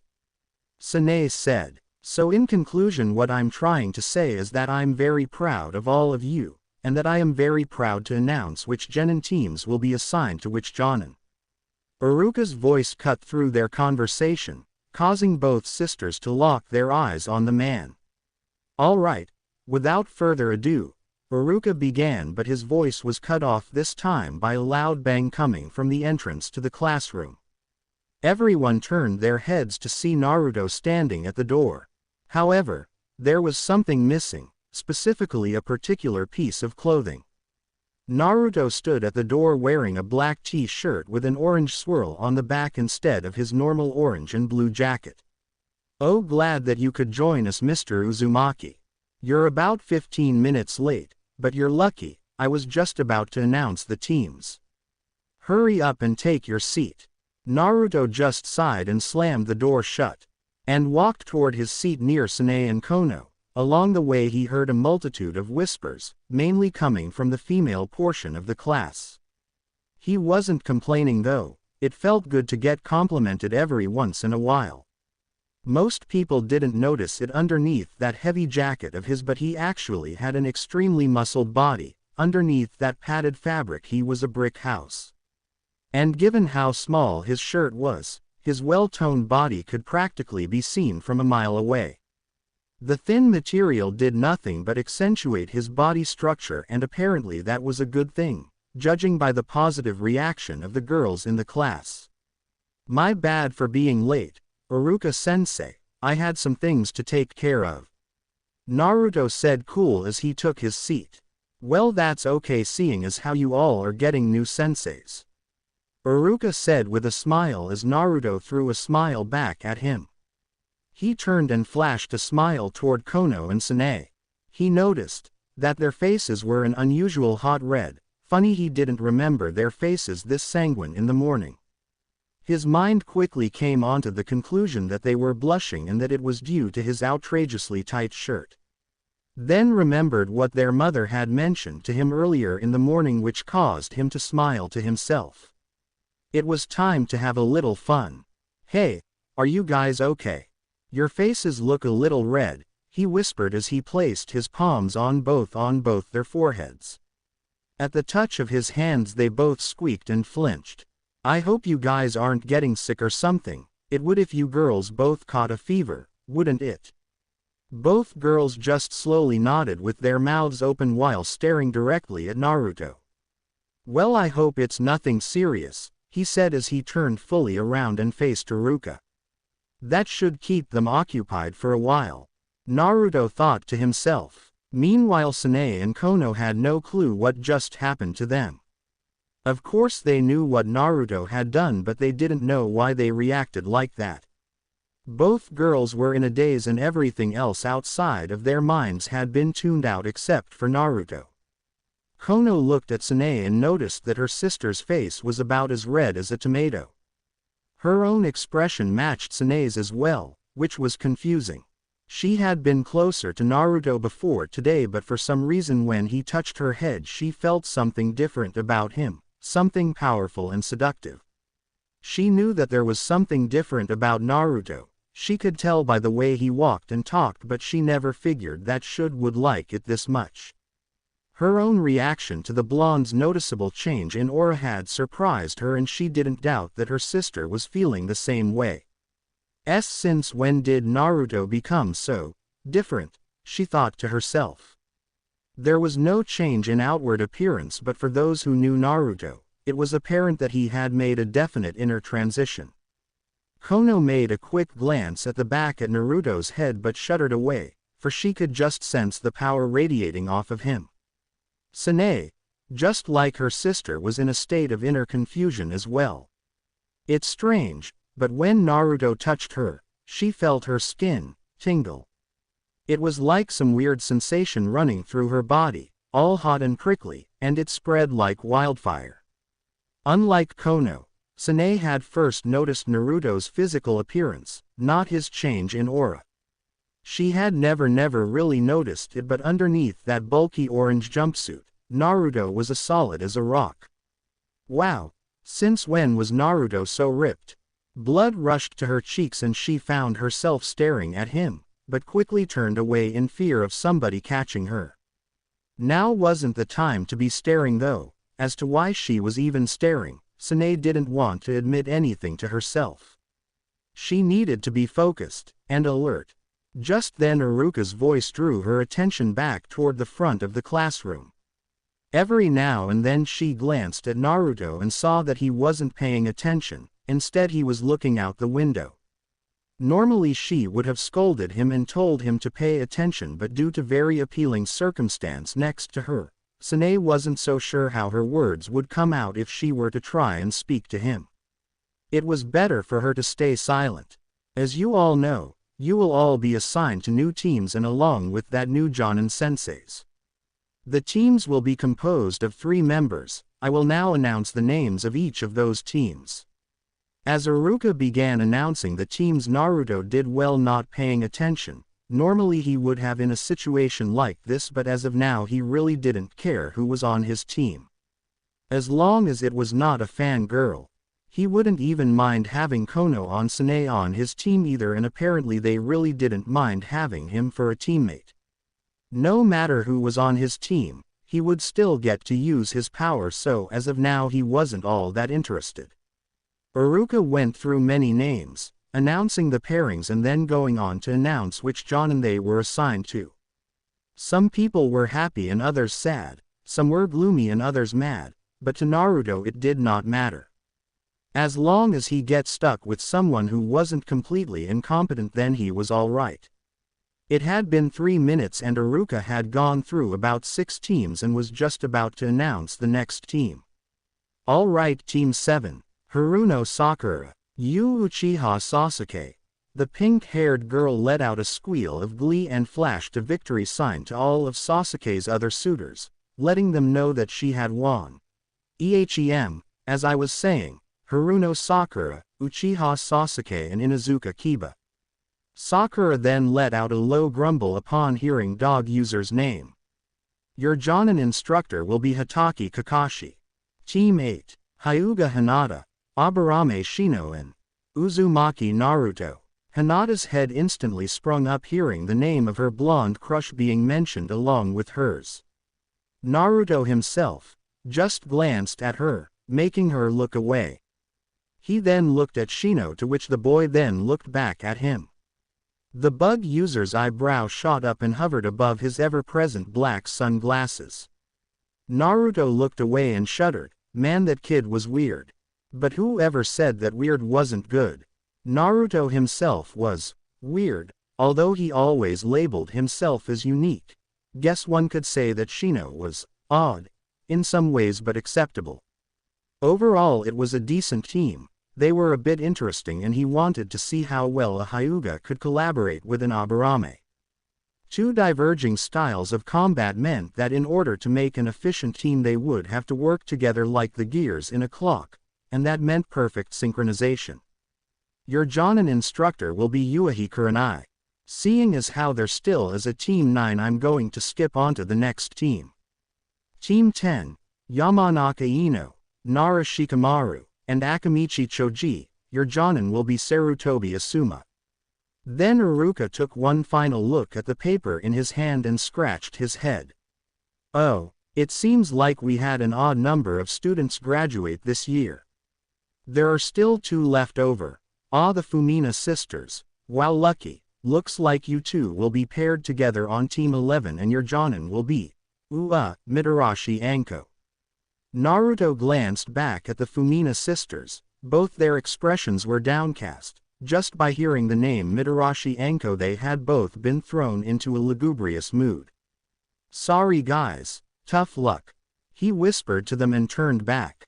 Most likely that didn't even help. It probably exacerbated the situation, but then again, when did teasing ever help a situation? This rarely happens after graduation, Iruka continued. But don't worry, we will find a third teammate for your team. Anyway, now that you all know your teams, and Jonin instructors, all you have to do is wait. They will be here soon, so sit tight and be patient. Bye now. Iruka said as he made a hand sign and disappeared in a puff of smoke. That was weird. Iruka seemed like he was in a rush to go somewhere. And judging by the tone of his voice, the situation was urgent. Naruto made a mental note of that.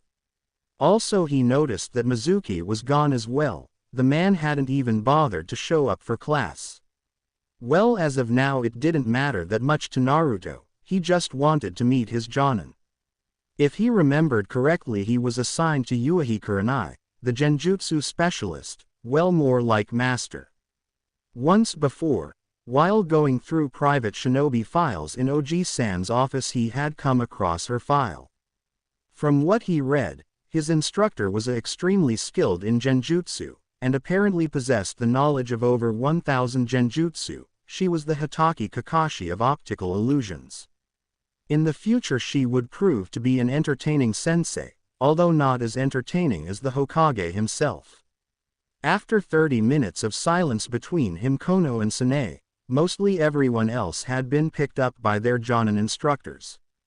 Now the only people in the room were Sanae, Kono, and the members of Team 8 and 7. The atmosphere was thick and silence permeated the air. Every time Naruto glanced at Kono or Sanae, he noticed their downcast expressions. Either they were sad about not being teammates with him, or their darkened expressions were caused by the knowledge of who their Jonin sensei was. Naruto knew who Mitarashi Anko was, and by the rumors surrounding her, he couldn't blame the 2 brunettes for adopting such perturbed looks. But he didn't let it pressure him too much. Their temperance was, in itself, a good distraction for them and would give him a chance to move away before they started to annoy him in order to make themselves feel better. Naruto's eyes darted from the 2 sisters, then onto Team 7, and then onto his own team, who were seated across the room. He stood up and walked over to him while eyeing the Aburame boy with much focus, not even breaking his concentration to so much as take his gaze off the aloof Genin. Hey, Shino, can I ask you something? He said, taking a seat on the desk next to Shino. From behind his high gray-colored collar, the Aburame boy nodded slowly. His thin-rimmed black glasses seemed to be glued to his face, for they did not move an inch when he moved his head. What is it? I presume that you have come to me in order to discuss the topic of our Jonin sensei. Shino's eyebrow shot up above his dark specs, correct? The boy was awfully perceptive, but Naruto had expected as much from a person from the Aburame clan. He did not look at Naruto, only away, as if he was avoiding the blonde's eyes. Wow, you hit the nail right on the head. Didn't expect you to answer before I had a chance to ask. But getting to the point, you do know of our sensei, correct? Yes, in fact I've heard a multitude of stories about her skill, particularly her mastery in the art of Genjutsu, Shino replied in a neutral tone. He brought his hand up and adjusted his glasses. Why, are you expecting anything of her? There he went again, predicting what he was about to say before he even said it. Actually yes, I am, and I am also expecting out of you and Hinata as well. This caused the usually distant boy to show some interest. He turned his full gaze onto Naruto, apparently drawn fully into the conversation by subtle alacrity, and uttered one word. Elaborate. Don't read too much into it. All that is meant is that I can see that you along with Hinata have skills that will prove to be both valuable and irreplaceable in the future. So to curtail, I'm glad to have you on our team, Naruto said nonchalantly. Your words are much appreciated. I myself am satisfied with you and Hinata as my teammates as well. Shino said. Naruto figured that he could get along with Shino. As stoic and shadowy as the boy was, he was still just that, a boy. And no boy, no matter how odd they may seem, could be completely unsociable. Naruto then took that thought back as the image of a certain Uchiha flashed in his mind. Naruto really hadn't expected Shino to open up so easily, however, but it didn't matter at the time, as long as he had lightened up the mood with his teammate. As he had made a slight connection with one teammate, he was pleased. However, one remained, and there she was timidly walking up to both him and Shino. Hinata slowly crept up to the two boys. Naruto today for some reason had changed. He seemed more confident than he was the day before. It reminded her of the day she first met him, when he had stood up to her father. Although she only had a brief conversation with him that day, he said something to her that she would remember for many years to come in the future. The words he said she still remembered. But you just got to know how to speak to them. His words still rang in her mind, a constant reminder of why she admired him so much. His confidence, his demeanor and his charisma, they had all returned back to their former glory just like on that day. His character wasn't just what she admired as well. Shallow as it may be, his physical features had become her daily eye candy.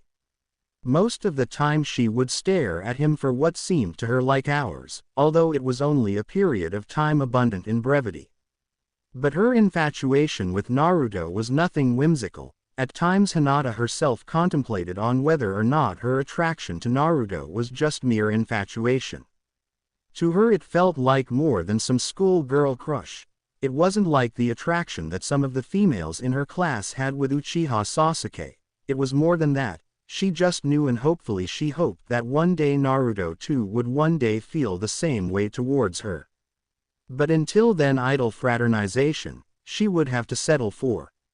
Anyo, I was wondering, she began in her usual low tone.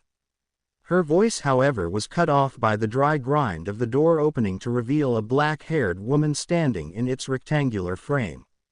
She wore a white and red dress that stopped at the high point of her thighs, was very beautiful. The most outstanding feature about her was her piercing red eyes, that almost seemed to bore into a person. She opened her mouth and said, "Team 8 meet me in training ground 19 in 10 minutes, before disappearing in a cloud of smoke. Well, I guess that was Kurenai. She seems interesting," Naruto said before getting up to leave. He gave Sanae and Kono one final wave. However, they did not respond, for they were lost in deep emotional adversity. He went against any decisions to solace them and just went on his way.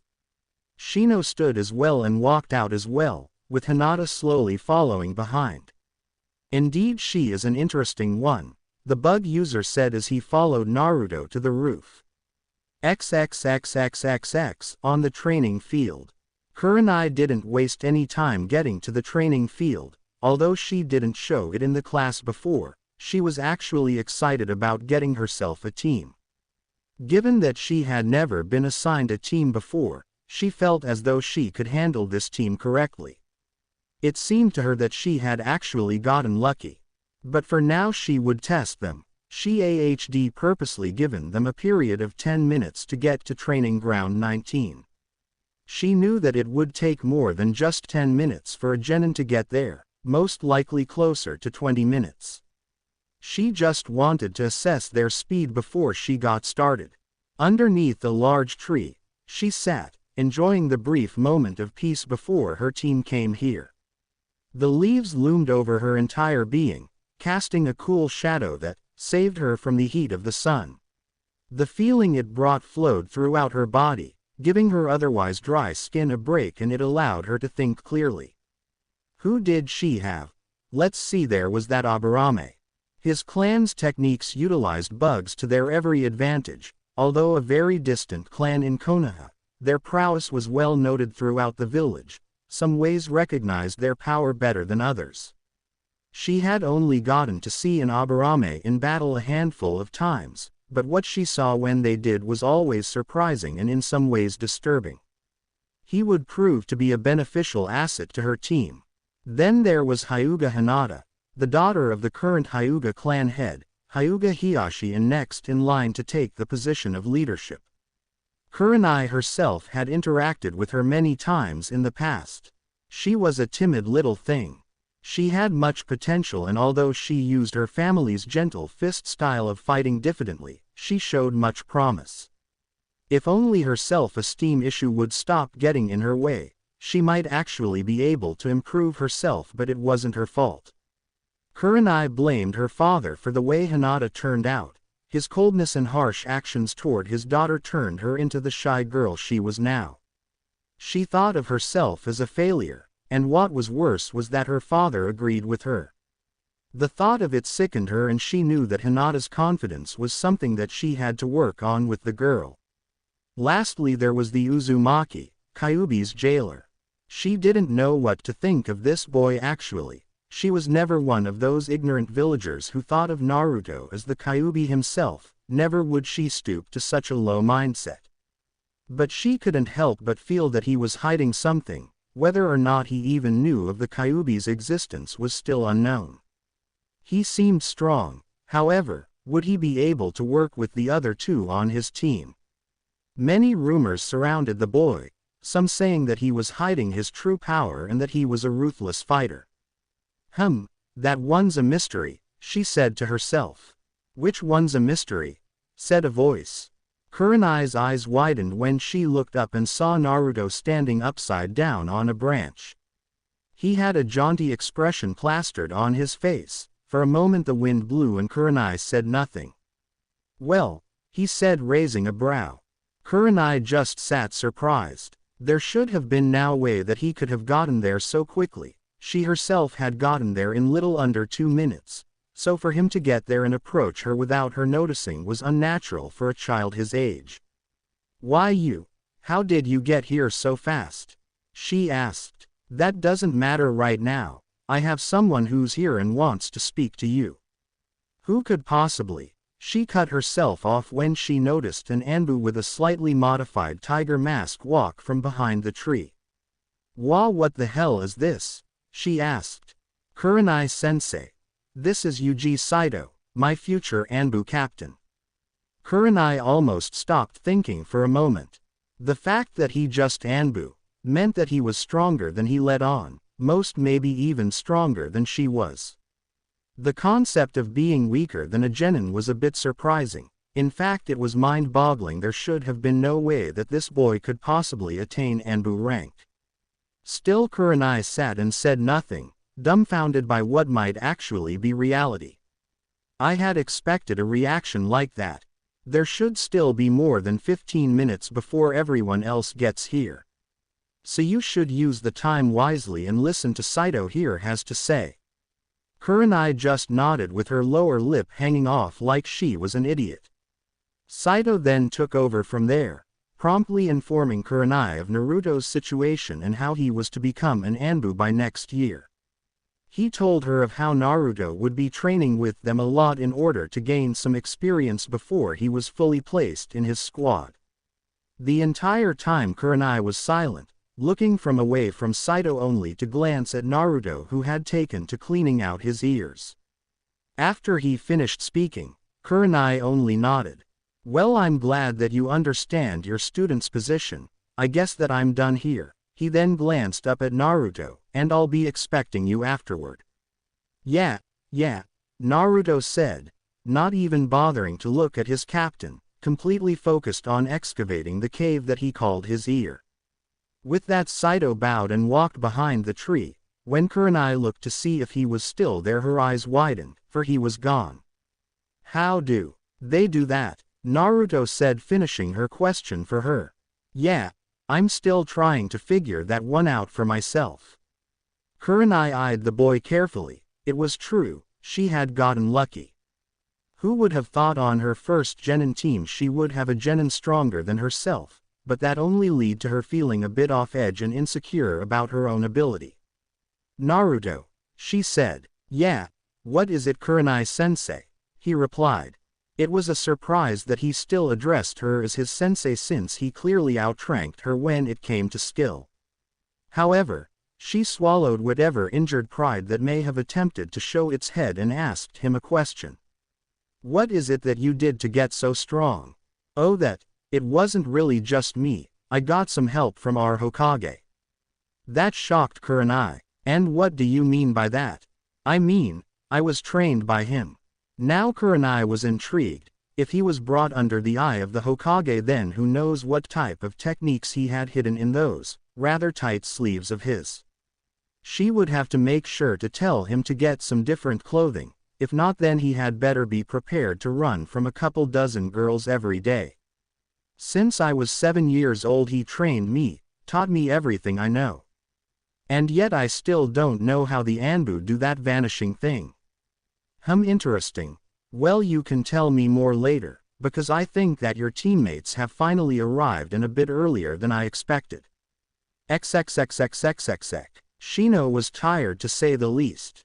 He had actually pushed himself to make that 10-minute mark, whatever his sensei was trying to achieve by making him and Hinata rush to such a far-away training ground, he had no clue. Behind him a badly winded Hinata followed, dragging her feet against the dusty ground. Shino, isn't that Naruto sitting next to Kurenai-sensei? Shino, who had been looking at the ground the entire time, paused and looked up. Indeed, was Naruto sitting next to their sensei, staring into the sky as if he had been there for a long time and was bored. The boy's finely tuned intellect caused his mind to race to the one question that sprung up. How did he get here so quickly? He said between breaths.